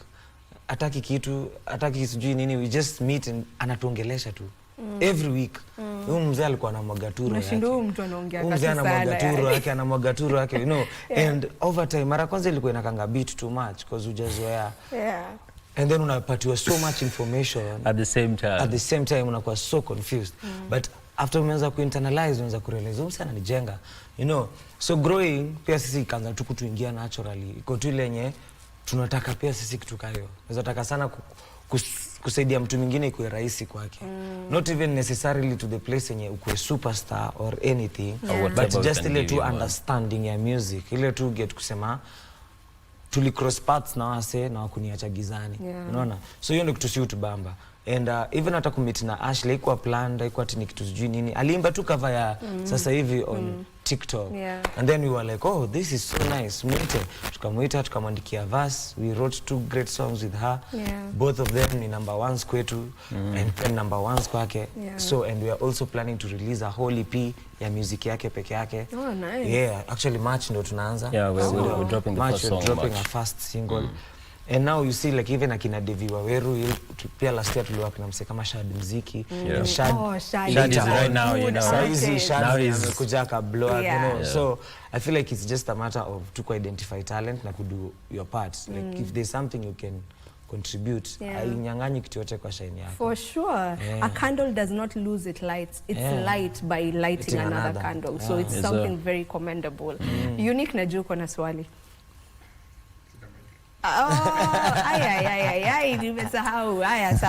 Now, you know, from this EP, what do you want people to get off of it? What feel do you want people to have? And also maybe you can talk about one song that you feel you need to listen. Okay, you need solidarity. But just maybe give me the song that you feel has gotten the best reception off of the EP. The song that has gotten the best reception thus far is Liwe Liwalo. Oh. Yeah, watu wanapenda Liwe Liwalo mbaya sana. Yeah. You know, it's kind of interesting. Ukienda online, unapatana na a lot of sad things and sad stories about Nairobi in love. But if you give them a song that talks about beautiful love, everybody embraces it. For sure. So, what is the disconnect? Where is the disconnect? All right, ama watu wanapiga story. Someone needs to do a research of that. Because kuna ile tunapenda horror movie lakini hatupendi kuana. Same thing. Okay. Me, I think people need to realize online is not a real place. Most of the people who are texting you, by the way, simfulia nguo amelalia kifua chali yake. That's very true. But I digress. Back to the album. Yeah, Liwe Liwalo is the song that is getting the best reception thus far. Close second is Look Where We Are. And third one is Amanda. Oh. Yeah, those are the 3. Which of the 8 songs do you feel, nyinyi mukiandika and even releasing it, you felt or rather, let me scratch that. Which of the 8 songs do you feel watu hawajai receive vile mlikuwa mnataka wa receive? Ololufe man. Ololufe. But mtaipata tu. Yeah. Even it's the kind, you know, there's some songs you like, it's an acquired taste. Like the more you listen to it, the more you are like, oh, there's something I was missing. Plus, I in also this feel song. it's too early to even know that for sure. Yeah. Because it's just been like what, a week? A week and some change. And some change. I feel like the real time unajuanga muziki yako imeingia majenge is like 2 months in. Because after 2 months now everyone you know who has to have the song will have it. Everyone mwenye ajisikia, you know. Yeah, so me after 2 months hapo ndo sana zaka hivi chini niseme okay, I didn't like the way this one went. But say thus far, it's still early. You're still starting the promo. You're still pushing the songs to different areas. Okay. So I think like after sasi tumefanya all we need to do to market the music, then now we can sit down. Then now analyze. Yeah. Which one gave you the hardest time for it to, you know, get to be completed, for it to come to conclusion and to completion? Ni gani tu mnafeel yenye hii ngoma ilitusumbua? For him it's Amanda. Which one for you? For me it has to be Amanda. I feel like Amanda ilikuanga it'll take a lot of time just from the production to the finished products, because your time we were doing a lot of things at that period that hatuko tumeweza kumalizia mixing and mastering. So there was a lot of back and forth. Hizi zingine zilikuwa rahisi because ni Haji, na Haji made it, ni jamaa wetu wa nyumbani. Ni jamaa unampigia saa 8 usiku naambia ndugu yangu nataka hiyo master asubuhi, ndugu yangu silale na hata lala, you know. But when you're working with a producer mwenye pia he's in the country, he's moving out, you're working with different artists, you need to agree on time and all those things. I feel like Amanda ndio naweza sema hiyo process yake ya creation ili feel kwangu will take a lot of time. Tupu? Because you were not in agreement with Amanda. I don't know. Mimi sio zote mimi niliziweka tu kwa bunch moja. Kuliweka tu kwa zote kwa bunch moja. So see, like sijai ona gani ili take a lot of time. And then it's such a wide scope question. But the song I appreciate the most, all right? The song that I really love how it turned out is Look Where We Are. Oh, look where we are. That's just the two of you. It's a very heartfelt song. Yeah. And it has a lot of truth to it. Mimi napenda ngoma ziko na kweli. Like true stories. Yes. And like, someone said, who was I talking to? I forgot the name. One of a producer who's really big. Aki nimesahau jina yake. But he said, you know, for a song to be a good song, for sure, if there's any secret he would give anyone, just tell a true story. And that song will just move, because many people will get to relate to it. Yeah. All right. The closer to home, the better. Better. Yeah, for sure, for sure. All right, so you've worked with Watenda Willie, you've worked with Okello Max, you've worked with Sanaipei Tande as well. Just how did you get to pick the people to have on this particular body of work? It's all relationships and energy. For Watenda Willie, Mwana has a very good relationship with the both of them. They go really way back. For Okello Max, I have a good relationship with him, to link to, and we've been trying for a long time to have that session work. But finally it happened. Devi Waweru has been here with us, kutoka Kitambo. He's our guy. And Sanaipei Tande, we got her through Ihaji. Ihaji tulikuwa tu tumekaa tunaomba, manze naweza taka sana kuwork na. Yeah. But, I think she's the best female artist to come out of East Africa. She's legendary. She's legendary. Kazi amefanya ni mingi. Yeah. Kitabu yake ni kubwa hivi. Sana. Mpaka na feeling anatunyima yani. Because you know, we need her to be checking out music, but unajua uzuri yake, time. even though she's not releasing a lot of music, she's covering other areas, you know. The like Juzi wamekuwa na very successful series inaitwa Cash Money. I had them here on the show. Imekuwa number 1 Kenya, number 3 Nigeria, number 3 South Africa. Yeah, that's really just come to think of it, that's a lot, you know. Then amekuwa kwa radio, kwa TV for a long time. So I feel like hiyo diversity yake inafunikanga hiyo kosa kurelease a lot of music. Sikumtetea, I mean ingebo sana kama angekuwa anafanya anything na release music. Okay, I guess what you're saying. Mimi naweza Naomi mtetee niseme manzi sana na act bro. Si ataimba saa ngapi bro? I get you for sure, but I'm just speaking as a fan. We need to hear more of her. She was here just, I think last week or the other week, before last week. Anyway, thank you so very much for coming through to the show, and thank you so so much for the contribution that you make or that you're making in this industry, the entertainment industry, the Kenyan music scene. You are playing a big part, and we just cannot wait to see the heights that you guys are going to be, you know, getting on to. Grammys, man. Kenya tutapata Grammys nini? It's gonna very good feeling like it's gonna come.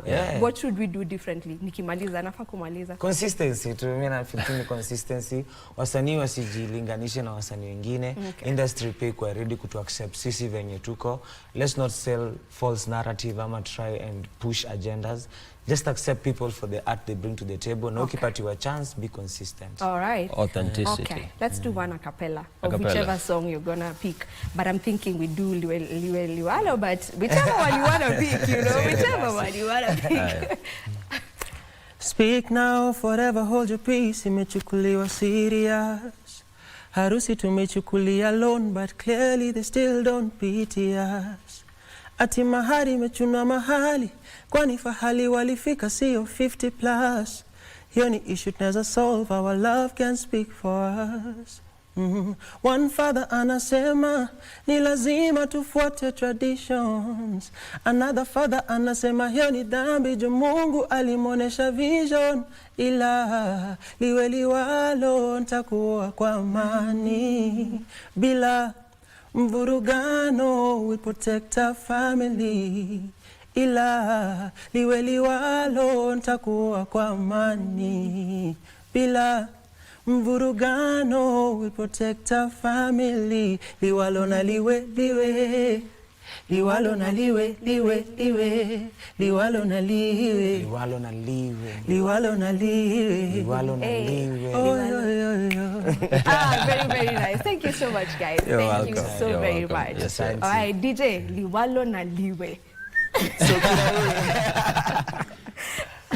That was Vijana Barubaru. I am sure that you have gotten to enjoy that interview. Make sure you get to stream their new EP, that is Nairobi in Love. Now, right now, remember, we are also celebrating World Radio Day, and Mike has been, let me use the word, traversing.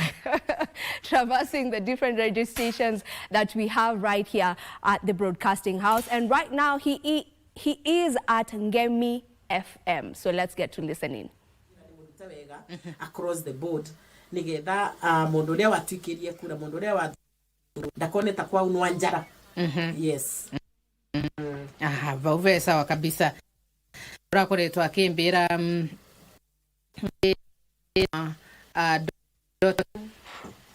uria wavatete gukorwo agicuria a scholarship but ndanavota gukorwo akigwata in response. Scholarship iriko iria cia Restoring Hope Teen Mothers esoririe ndarauga ni soririe but no tigete namba yake bugugo niketha tukavota gukorwo tukierewa makiria what happened no gutitigira namba tondu andu aria othe mesoritie Restored Hope thini wa program ira tucokagia atumia na magire ciana tene na nimenda kutheria program iyo mboya 2024 twacaragia andu aria mbere ya nduru aria magite ciana na bauka pere koguo just the other day ni turamba kuroria aria ate na ramarivira no tutiendaga kumwoni uguo nigethe tigatuike that we are sanitizing over ciana kugia ciana na nina ririkana ni twametire on the chaos atari kimino kwenda tumweri wa December andu aria bursaries na koguo ni kurwa either mutumia uyu nda no akorwa ndao ka maybe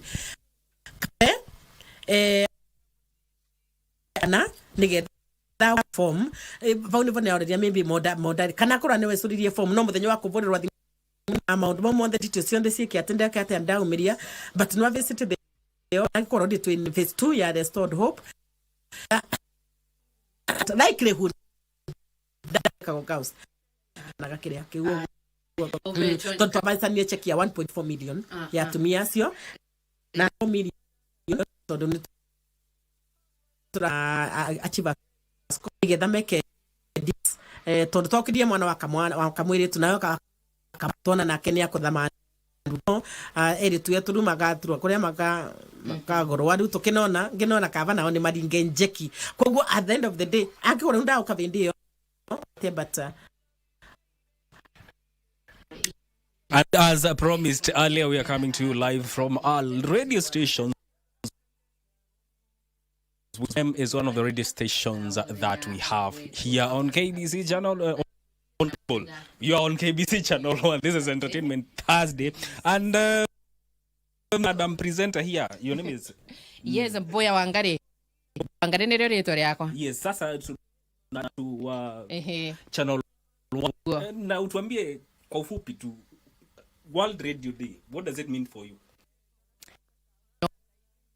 Ina gikono monoto na voti okorwa ngiambiriria ndeto ino yo memerekia ngiririkana ndia nakoronge kongorwa nari muthenya umwe torangaga wago mundu egasagasare bato ni muthenya mwaro kabisa mwaro makiria tukiririkana muvutania no senjia wariera na ngiroria especially ta korea nyumite ni kundu tukorogwa tugikirira muno tondu tunge no bakorove basokangu kogwo ne kaundu tukoretwe gukorwa tukiaririria na ni gikeno kabisa tondu no turagwatene na muthikiriria vava uguo gukorwo tugicelebrate muthenya uyu kuvitukira kwaraniria nake wananginyagia gora mashinani tikate turwava twenginyagia mashinani. Okay, nikuulize of impact, what do you think this radio station or this program that you present in imekuwa na impact gani kwa wasikilizaji? Great impact tondu ukathiukororia kwi na andu makoretwo mena kamutugo ga gukorwo no gutema tumiti tukivivangagia tumakara tukitumangira ngono ise ngono cia bata muno kuria gwetu kugakorwo kithiria andu maratema no timatireka kindu turauga ni kuvanda but kuvituka this program ugakorwo kithia tondu nituramothomithia kwi na bata wa gukorwo ni turavanda miti no niketho ana tugitemaga ngwa na tukiunaga wana tukivivagia makara no tugukorwo twina kindu ya ukorwo ni kiratuthereria riera tondu ingi mitite yo ikorwo ikigucia the carbon dioxide iria thue twetandu tukorwo tukirutana nginya kutheria riera riri ringi tugakorwo tutie na mitire tugakorwo tugikate twina mivuro kuria gwetu especially riera akorwo igitambia nginya gingi thitima guku kuonde Kenya kogurira twacoka ngi environment yetu ugakorwo kithire nginya mivuro teyo igakinya vandu wana thitima withiririe ni thina tukinambia ukorwo tugikaga guku bururi rwetu wa Kenya. And I can see here uko na guest and I'm told you are one of the pioneers of the legends. The woman for Embu, Madam Pamela. How are you first of all, and welcome to Game FM and Channel 1. Thank you. Nini mwega betagwa double N Pamela Njoki Njeru.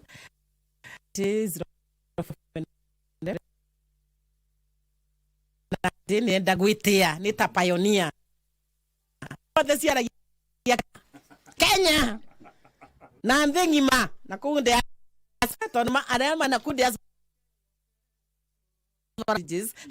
and sa kanya kakagwite ya natigwite ya tingo kwigwa yani na stations arikirumo no kodi ya korea station sienge nyenge to makwe media mu tugotimondo toraga media mu FM growth. And what is your main presenter or radio person who is watching you right now concerning matters to do Sim FM?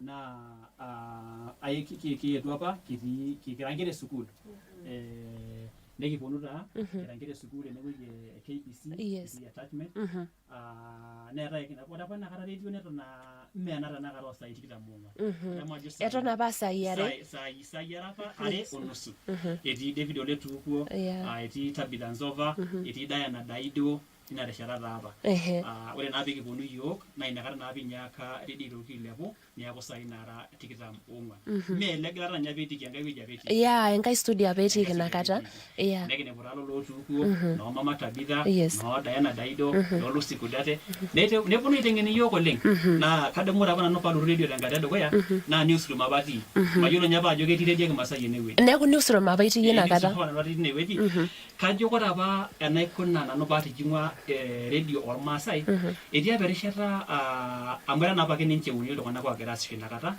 Tabitha Oletugo o Diana nelo baba Oletugo orusa nelo sininye Tabitha urusa niaku Diana ake natii esiai Diana ake natii esiai neji pamara kai ko Diana pesisho ngolongi pookin neji etii nkayiok are ormaasai natii Newsroom ole Kintet ole kai oji Anthony Kaikai enjo meyautu neetu enewueji nepuo ntai aing'oru yiok nekiponu nikitoni tenewueji neji meeta eninko pishuko pokirare entungaji oltung'ani obo te radio nejo Diana ara Kintet totona meeta enilo taasio tenewueji maitraina pe intangasaki irmaasai ina pa naikuna paatijing'ua radio ormaasai niaku nejia taa ikununo kishipakino yie oleng Jackson Kintet amu itaa obo oltung'anak lootonyua areu dukuya enkitesheni e Nosim FM enkitesheni ormaasai e Nosim FM ayiolo ajo alakwa ening'ua interutua apa enapakata saai are nelotu ometaa 24 hours kiata sininye Ole Kiok Simintwali ayiolo ajo itobiko siyie tenkitesheni e Nosim FM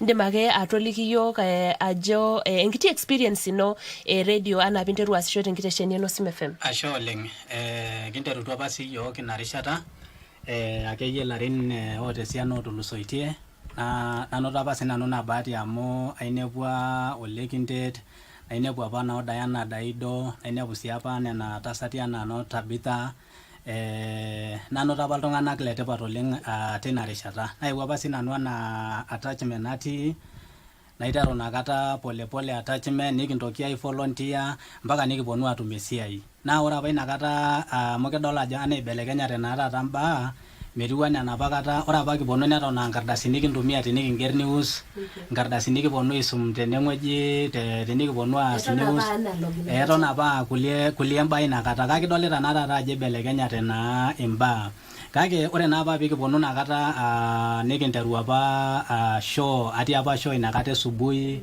kiponu Tabitha nikiasisho tena rishata akeyie toolarin oikash nikintoki apa apuo kawa naitokini aya kewarie nikiasisho oltung'ani apa oji Olashe Lenkiteng Ole Sentero naitrain apa tina rishata akeyie enkiti rishata nitoki ninye alo nang'amaa apa nanu ina rishata kajo naasishore akeyie larin oikash mpaka naa taata naa enewueji nikitabautua neeku kishukoki Enkai enashe amu etareto yiok Enkai amu kitareto sii yiok irmaasai lang nikinteng'ena nikituutakita sii imbaa kumok. And indeed we are coming to you live from Nosim FM as earlier promised. We have a stable of many radio stations and today being a World Radio Day we are coming to you live from every radio station as much as time will allow us. And today, right now, we are in Nosim FM, and I want to just engage the presenter here.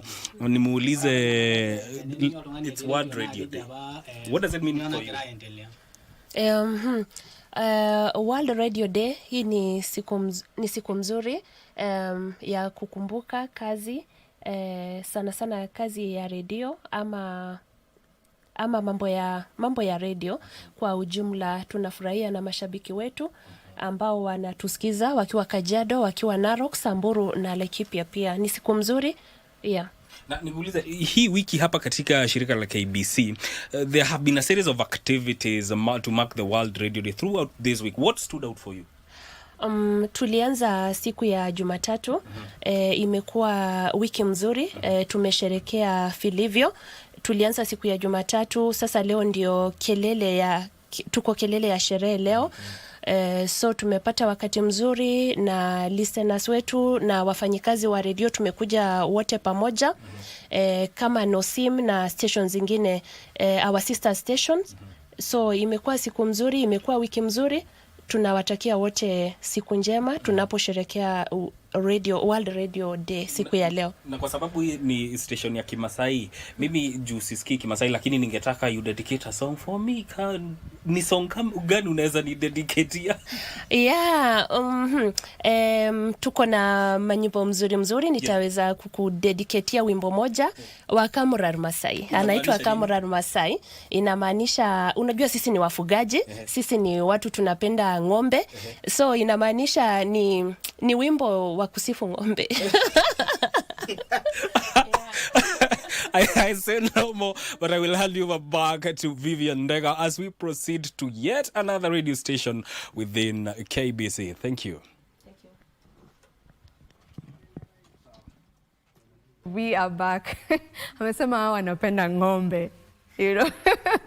That is Nosim FM, and we are doing this because we are in the celebrations of celebrating radio. Today is World Radio Day. It is celebrated every 13th day of February, and as the broadcasting house, as we get to house so many radio stations in this corporation, it is only right for us to get to bring them to you so that you can get to see the faces behind the voices that you so love in the different radio stations that we have right here. Now, we move on to our next interview today. And with me right now is the Kenyan Jason Derulo. Yes, you heard me right. He calls himself the Kenyan Jason Derulo. And by the way, there's, I have to read this. He says, internationally recognized, locally available. Welcome to the show. Mambo vipi? Poa sana. Uko fiti kabisa? Kabisa niko press. Umesema wewe ni Jason Derulo wa Kenya? Yeah, mimi ndio namrepresent ku Kenya. Alikwambia anataka representation. Unajua sasa tukishafanana, yeye alisema ni sawa tu acha songa nalo. Yeah. But have you spoken to Jason Derulo? Huaga saa zingine tuna chat. Oh. Hata kuna saa zingine huaga na kuna siku huaga na repost nini zangu. Unaona hiyo ya repost ya. Yeah. So saa zingine tuna kwa IG kuna venye huaga tuna chat. Yeah. So mnaongeanga huko kwa DM? Lazima tuongee. Unajua sasa ni my brother sasa. Yeah. Alinikubali obvious. Okay.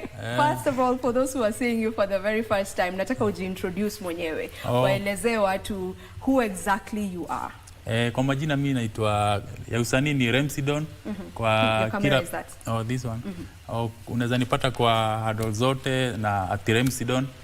Yeah, lakini ukisearch bado Kenyan Jason Derulo inakupeleka tu kwangu direct kwa Remsidon. Kwa Remsidon. Remsi, acha nikuulize, like when did you, because it was last year ndo uli come up, sindio? Last year. So ni nini ilifanya ufikirie okay nafanana na Jason Derulo, ama is it people that told you, because you've always been looking like this, right? So mbona hauku tokelezea in 2020 or in 2019 or any other time? It was last year. What made you decide okay, sasa mimi ni the Kenyan Jason Derulo? Hii mambo ya Jason Derulo ilianza kitambo, ilianza kitu 2014 huko. Unaona, sasa nilikuwa nafanya usanii bado, lakini sikuwa nimeingia ile sana. So nikienda mahali wase wananiambia unakaa msanii wa majuu. So unajua hata hiyo time hata sikuwa namjua. So unashida watu ni jawabu ama ni nini. Nakaa hivyo nikienda kila mahali jamaa unakaa msanii wa majuu. So wako wananiambia ni Jason Derulo. So kukaa hivi mmoja ndiye aliniambia Derulo. Nikashida mtu ameniambia nini. Unaona venye usahau kiabo kitu unaona utio manini. Sana acha nayo. Nikakaa nikaona sasa imekuwa too much. So tuseme yeye ndiye aliniinspire kurudi kwa music. Juu nilikuwa nafanya naona najua music ni ngumu. Ulikuwa unaimba bado? Nilikuwa nafanya. Lakini sasa nilikuwa nafanya ile ya kwetu ya nilikuwa nafanya hii ya Mugithi. Lakini sikuwa nimeanza kurekodi juu ya do. So nilikuwa naandika tu naziweka. So venye watu waliweza kuniambia mambo ya Jason Derulo, so nika shift kutoka kwa hiyo nini Mugithi. Nikaona kuna haja nifanye uachane na Mugithi. Nikaona sasa baada hivi imekuwa international. Nikaona siaje niende hii side nyingine. So nikaanza kuandika nyimbo za Kiswahili nini, Zungu na changanya nini na nini. Nikakuja hivyo nikirecord. So ikafika mahali ilikuwa 2022 hapo. So ndio niingia officially sasa kurecord na kushoot ma video. Sasa venye niliingia hiyo pande ya industry, sasa nikapatana na sawa watu kwa industry sasa. Nikienda mahali jamaa ananiambia, msee, siku moja ufanye hivi wewe uongee na hao ma promoter. Wewe uchape show kama Derulo. Ndio unaweza kula vizuri, unaona? So kama vile Ruga wa Kenya. Kama Ruga wa Kenya. So kuja hii pande ya industry ya music wakanikubali. Nikaenda mahali. So unajua time ya kwanza nilikuwa nafikiria watu wananichocha. So nikaanza sasa hata kufuatilia mimi mwenyewe. Hata kuna siku nileka niko kwa nyumba, brother yangu akakuja. Hiyo ngoma Jason Derulo ikacheza kwa TV. So alikuja ananiambia, wewe nilikuwa nafikiria nimeshindwa kwani nimeanza kuiba nyimbo za kizungu. Kuna jamaa mnafanana naye hapo, nikamwambia huo ni lookalike wangu, watu wananiambiaga hivyo. So kutoka hapo mambo ikakuja hivyo. Sasa nikaanza kufanya hiyo mambo ya music kabisa. Ndio time nyingine tukapata na Diamond. Kuna siku alifanya collab na Diamond. Nani tena? Derulo. Jason wakafanya na Diamond. So Diamond wa Kenya naye akanitafuta akaniambia, bro naona kuna challenge hapo imeshika. Si hata si tuchangamke nayo. Mwambia wewe kuja tuchape. Yeah. Akuja tukachapa. Jisenderu hata tulipost hivi I think 12 minutes. Alikuwa sha repost huko kwake. Na akasema hapo mmekill. Yeah. And it's really good to see like an artist as big as Jason Derulo. Yeah. And I embrace too. Anajua I have fans in Kenya and you know kuna wenye wanafanya you are remixing kinda his songs, you were doing covers. Nimempush. Ulimba savage. Exactly. Unajua sasa watu waliweza kuniambia wewe unafaa kuwa Mugithi. So kuniambia Mugithi na mimi nikasema acha nifanye na version ya Mugithi. Sasa nikasema acha ni Mugithify hii kitu. Yeah. Baada ya kusema savage love. Unasema so umesema ukitaka mwenyewe unajua pia we can just be like okay it's part of our accents you have that accent so lakini ulifanya intentionally ulisema tu uimbe savage love not love. Kuna ingine inakuwa nini lakini saa zingine unajua saa kuna usapiri bado. Yeah. Usapiri inakuja inakatalia kwa ulimi. Yeah. Unaamua twende nalo. It is who you are, you embrace yourself as you are and I love that. Najikubali sana. So tukienda kumaliza probably you've done your own songs now. Exactly. Maybe kwa watu ambao hawakujui kama musician ambaye anafanya nyimbo zake, where can they get to see your own songs? Pale YouTube unaweza nipata na Ramsey Don. Kuna nyimbo kadhaa hapo nimerecord, kuna nakupenda bure, kuna mapiano iko hapo kali inaitwa Kidosho. My Valentine nimechapa hapo, sura ya pesa hapo. Yaani niko na nyimbo kadhaa. Niko kama 7 hapo. Niko na video kama 7. Kuna nyingine tumefanya na Steve Simple Boy. Yeah. Kuna ile kwa screen. Which one is that? My Valentine. My Valentines, yeah. Tumefanya na Reckless, Something Must Kill a Man. Yeah. Ziko mingi hapo wa support. Na kwenye nyuma imbo kasema mimi ndio niko. Mimi ndio niko exactly. Itabidi after kunipiga vita wewe jamaa wewe ni jai na kusumbua. Asijui nini nikasema mimi ndio ni. Yeah. But then how do you deal with the people with the negative comments wakikwambia wewe you can't be Jason Derulo just because you feel like you look like him, he's your lookalike now you want to ride on it. How do you deal with such comments? Because naziona tu kwa nini zako. Mara ya kwanza nilikuwa paka nimeambia waka huyo jamaa wangu manager hii usanii sitaki sasa. According na venye natukana unaingia hapa huwa nakuambia hivi. Unaingia hapa jamani njaa uko nayo. Enda ukauze uji sijui nini. Nikamwambia bro hii tuachane na hii kitu juu inakuja kuniweka naweza nipea depression. So kutoka hapo nikazoea. Sasa hata nikia kwa comment section hivi wananitukana mimi waga nacheka. Sasa naona akiingia hivi sijui wataniachilia lini. Itabidi tu uzoee. Itabidi tu uzoee. The negative comments zingine hazishangi. You just learn to live with them. You grow a thick skin na unasonga bora wewe unafanya mambo yako. Juu unapostiki sasa zingine unapostika video unapata kakonda paka na comments mingi kuliko likes. Unaweza kupata kakona comments kama za 8 likes kama za 1 unashinda hizo zote ni matusi wamewekelea sijui. But it's fine. Kenya wanataka it's still engagement. But unfortunately we need to wind up with this interview because we have another interview. But we'll plan for you to come back so that we can have a longer conversation. Exactly. Juu leo nimekosea. Kuna jambo nimepata hapa express. Umechelewa. Makosa ni ya nani? Ni yangu na barabara na. All right. So that is just tell them where to find you on social media. We finish this. Yeah. Social media wanakupata kama? Kila mahali ni Ramsey Don. Okay. IG Ramsey Don, YouTube, TikTok. All right. Hata M-Pesa wakitafuta bado ni Ramsey Don. Sawa. That is Ramsey Don, well known as the Kenyan Jason Derulo. Don't you go too far because the interview that I had promised you from the beginning is going to be happening right now. Bruce Melody is here. I want to look at you, baby kid. Yes, we'll be back in a moment. I know you feel the same. Hey, yes. Got me falling for you. Tabasamu, baby. Ukuteye nukusabiranga. Je suis vraiment fou de toi. Amaso yanjye ni wo wareba. Urukundo w'amaheru marakwifuza. Nisinichuza. Je te promets, mon bébé, to satisfy you for la.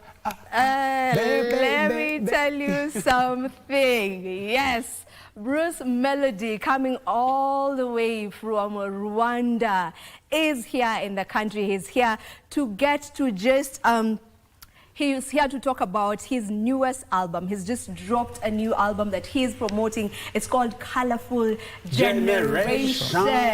And he's come with so much energy. I love the energy. Bro, where do you get the energy?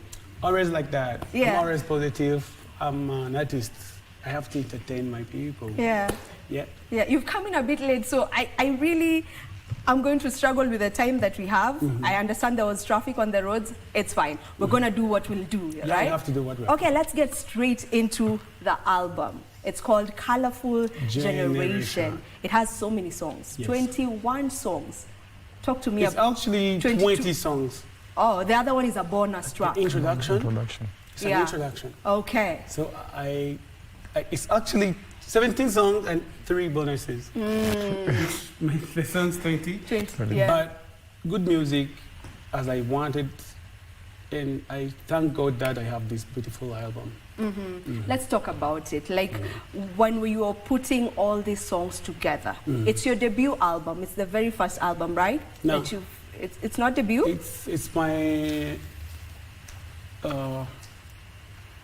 Okay, let's talk about it. So when you were putting the songs together, what was in mind? How were you picking these are the songs to be in this particular album? So it took me 3 years to do all this. I recorded 200 songs. Ooh. And we chose to, like, it was even not easy for me to choose the songs like that are going to be on the album, but I have a good team, a very good team, 155. Shout out to my team, 155 AM. Yeah. So they helped me a lot because I was a bit confused, but I had like 4 songs in my head, like these are songs that are going to be on the album, no matter what. Yeah. So that is the 10% of what I did. I mean 20%. Yeah. Because we recorded 200 songs. 200 songs, that's a lot of work. Yep. Like musicians put in a lot of work. Sometimes we don't get to see that part. You know, for us, you don't even need to know we don't that. Need to know that. Yeah, because you only bring on the table what is fresh. Yeah. All right, and this particular album, you say that it is for the new generation. It is for the Gen Alphas. It is for the Gen Zs. Why in particular them? It's because we have like different things, topics, genre. Like we have sad songs, sweet songs, love songs, club songs. We have everything on the album. And also, when I started, like the idea of making this album was like, I want to be in the place where I release an album, and anyone can take something from the album. So no matter the age, you will enjoy the album. That's why it is Colorful Generation. That's the reason behind, or that's the main reason behind that name, Colorful Generation. That's the reason why. But we also have a song called Colorful Generation. Yes, yes. But now you decided this will be the name of the title of the album. Yeah. You know. Yes. Now, in this particular album, it's very versatile. If someone sits down to listen to all the songs, it is quite versatile. There's some Afrobeat in it. There's some piano in it. There's R&B in it. Yes, like it's so versatile. Nikiwa juu. Hey. Anapenda nikiwa chini. Anapenda niki switch position. Hey. That's the song I recorded with Bien and Ben Soul. Yes. So we have a lot on the album. What type of music do you like? I'm a lover of music. So any kind of music, as long as it's good music, I don't have a specific genre. Good music for me just does it. Just like me. Same to you. Give me a high five. So yeah, it's so versatile. That's what I love about the album. You've already mentioned, you know, the song that you've sung, you've done, it features Bien and Ben Soul. You've worked on another song with Bien. You've worked on a song with Joe Boy. You've worked on a song with Black Diamond. Shaggy as well. Like you've collaborated with all these artists. Just take me through that collaboration process of, you know, you working with all these artists. I call them international artists because they're all international artists for sure. Yeah, to me, it's always easy for me to record music, and it's always easy for me to connect with artists. If you like, my guy, if we can't chill, like if you can record a song together, why not? We do it. But when it comes to Bien, maximum respect to Bien. Yeah. He's my guy, but we always chill and have a good time with like record songs. Yeah.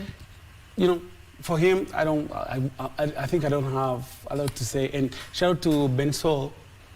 He connected with us in the studio, me and Bien, and then he joined.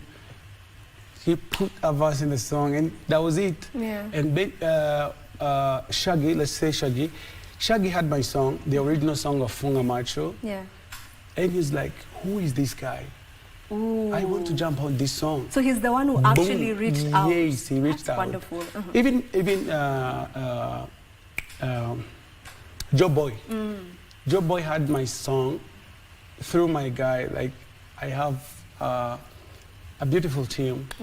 They just do whatever they can do to make Bruce Melody a bigger brand. Yeah. So he heard the song and he's like, can I jump on the song? We were like, yes, yes, of course. And shout out to Joe Boy, he has been a good friend to me. We went to Lagos. He helped me to push the song. He has been there. We did Glitch, Africa. Like, he's always supporting the project. He's one of the guys who can record in. Like, we connected easily, and we pushed the song easily, like, together. Yeah. Of all the songs in this particular album, which is that one song that you want people to really get to connect with? Which people? Everyone, your fans, you know. But I want my fans to connect to my album. Not one song, not two, not three. No, the whole album. Like, I want them to feel my music, to feel my songs, to enjoy my music. Yeah. Yeah. Give me one song that you feel while you were recording this particular song, you were in a particular vibe that you can share. Ish. Yeah, one That's that a hard one. Yeah. But I can say Beauty on Fire with Joe Boy. Because a happy song, you know. And I really enjoyed the song as an original song before he came through. But by the time he jumped on the song, it was like it was the thing that I didn't even think about. It was what I wanted, what I really, really wanted. Yeah. Yeah. Talk to me about the song Energy. Energy? Yeah. Did you play the song? How did it come to be? Energy? Yeah. Energy is a song that is a sweet song. In the first place, when I recorded Energy, I wanted a song similar to Katerina, but also urban. Okay. So I wanted something sweet, vibe, but urban, and you know. A bit of a hype, kinda, you know. Katerina is one of the biggest songs from you in Kenya. Like in Kenya, that song went viral. You know, just if you can just talk to me, I feel like your fans would be disappointed with me if we don't talk about Katerina. I know it's not part of this album, but just talk to me about Katerina and how that song came to be. Is there a particular person by that very name, Katerina, that you were speaking directly to? Seems like you know where. Okay, Yeah. Katerina is my wife. Oh, yeah? Actually, I'm married. I have 2 kids, and my wife's name is Katerina. And that song is dedicated to her. So it was a song dedicated to your wife, Katerina. When you were doing that song, did you know it was going to be such a big song? When I release a song, I always believe that my songs sound different. My songs are, you know, good. If I decided to drop a song, that means I love the song. I believe that the song is going to get me a Grammy. And if it doesn't do that, I believe the next one will. Yep. And Speaking about the Grammys, this was a question that I had for you. I'm glad you've actually brought it up.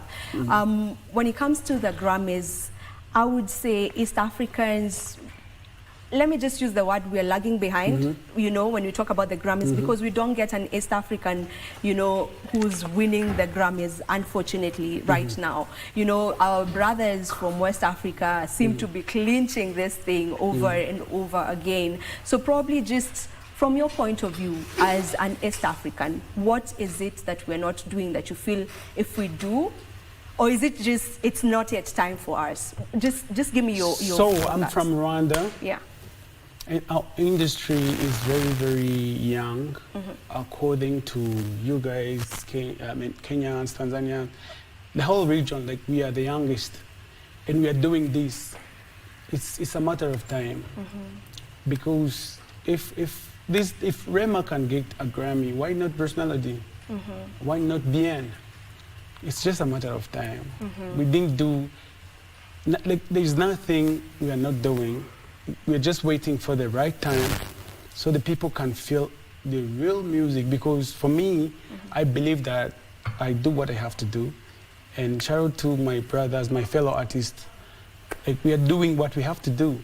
There's nothing wrong with us. It's only a matter It's of just time. a matter of time. Okay. I love that, because I also feel the same. I feel like good music is really coming out of East Africa. We have really, really amazing, I call them international artists from East Africa. So it's only a matter of time when they get to, you know, discover us like they should.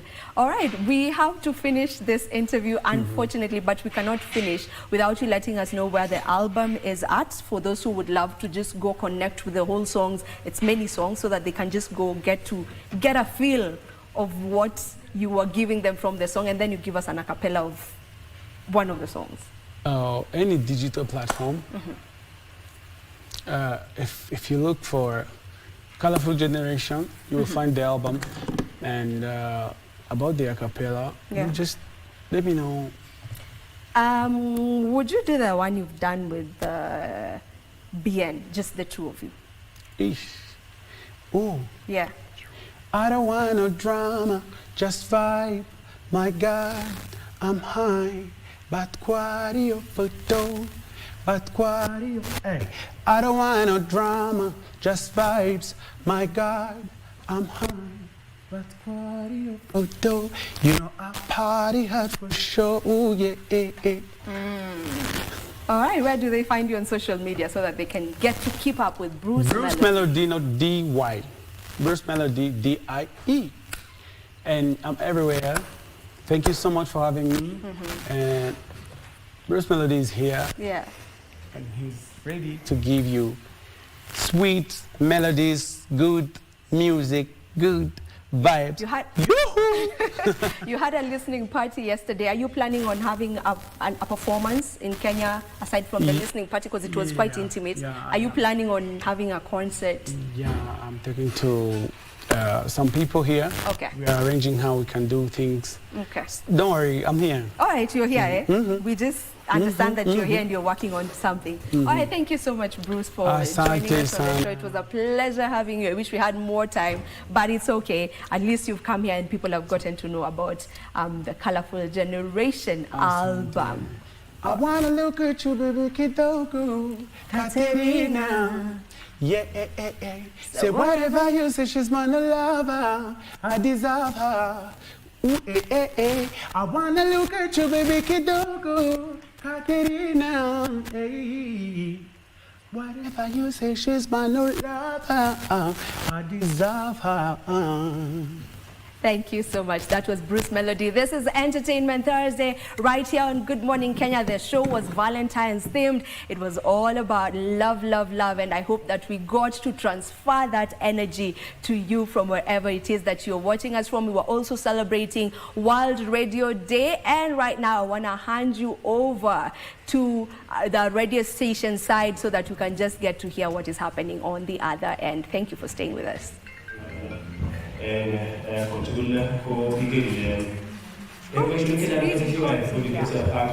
Emet kokoito uniform ak mbirok chotok chekiurerene koityi timishek chesire 5,000 eng emet tugul notok nebo Kenya. Konamgei kora ak keberta notok nebo KOX5 aside asikotokyi mpiretab keldo. Kebeberwek chotok chebo grassroots komwaun kora kole chinin mitai eng minsetab ketik eng kebeberwek chebo emet ak kikomuch kora kotoi paletab keringonikab beek chutok chu ak boisionik alak chechang kocheyoe icheket koek choronok che icheket chebo bororiosiek chotok chemitune. Amwa kele chin ureren komie mabo biik chemite ngweny nebo kenyisiek 18 logoiyo kobun studio nebo Kitwek FM. And indeed, we are coming live to you from Kitwek FM as we celebrate World Radio Day. Today we are doing it differently, and we are going to each and every radio station that we have under the KBC Corporation. And now this is Kitwek FM, and I want to engage the presenter regarding today and what he thinks the impact of radio has been, especially when it comes to matters to do with climate change. And let me engage you just for a minute. Leo ni siku ya radio, kusherehekea radio katika dunia. Yes, what do you think has been the impact of radio in terms of enlightening the masses about climate change? Radio kwanza imesaidia kwa mambo ya kutoa elimu ama kuelimisha wananchi sisi wote kwa mambo ya upanzi wa miti. Vile serikali pia inaendelea kuongea mambo ya kuimarisha mambo ya mazingira, alafu pia na mambo mengi ili tuweze pia kupata hewa safi na mimea yetu iweze kunawiri, ni kupitia mambo ya kutunza mazingira. Na hizi sherehe ama celebrations regarding World Radio Day have been happening, especially here in KBC, for almost a week now. What has stood out for you?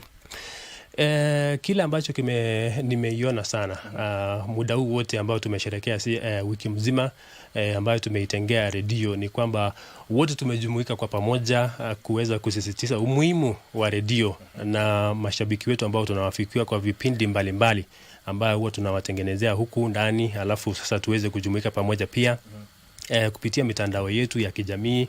Pia wakubwa wetu tumekuwa na wao pale tukisherehekea pamoja. Imekuwa wiki ya kufana na pia tumejifunza wengi pia kama watangazaji wa redio kupitia redio zetu hizi za nyumbani na ile ya zile Kiswahili na Kiingereza.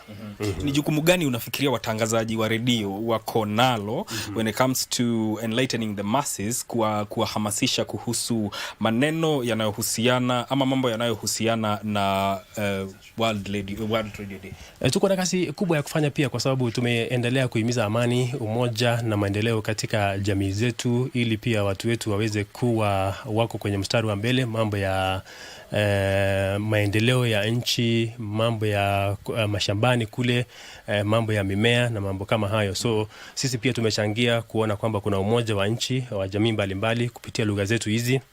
Tumeweza kuongea na wao moja kwa moja ili kwamba tuone nchi imeendelea kushikamana kwa umoja ambao hupo kupitia vipindi hivi vya asubuhi na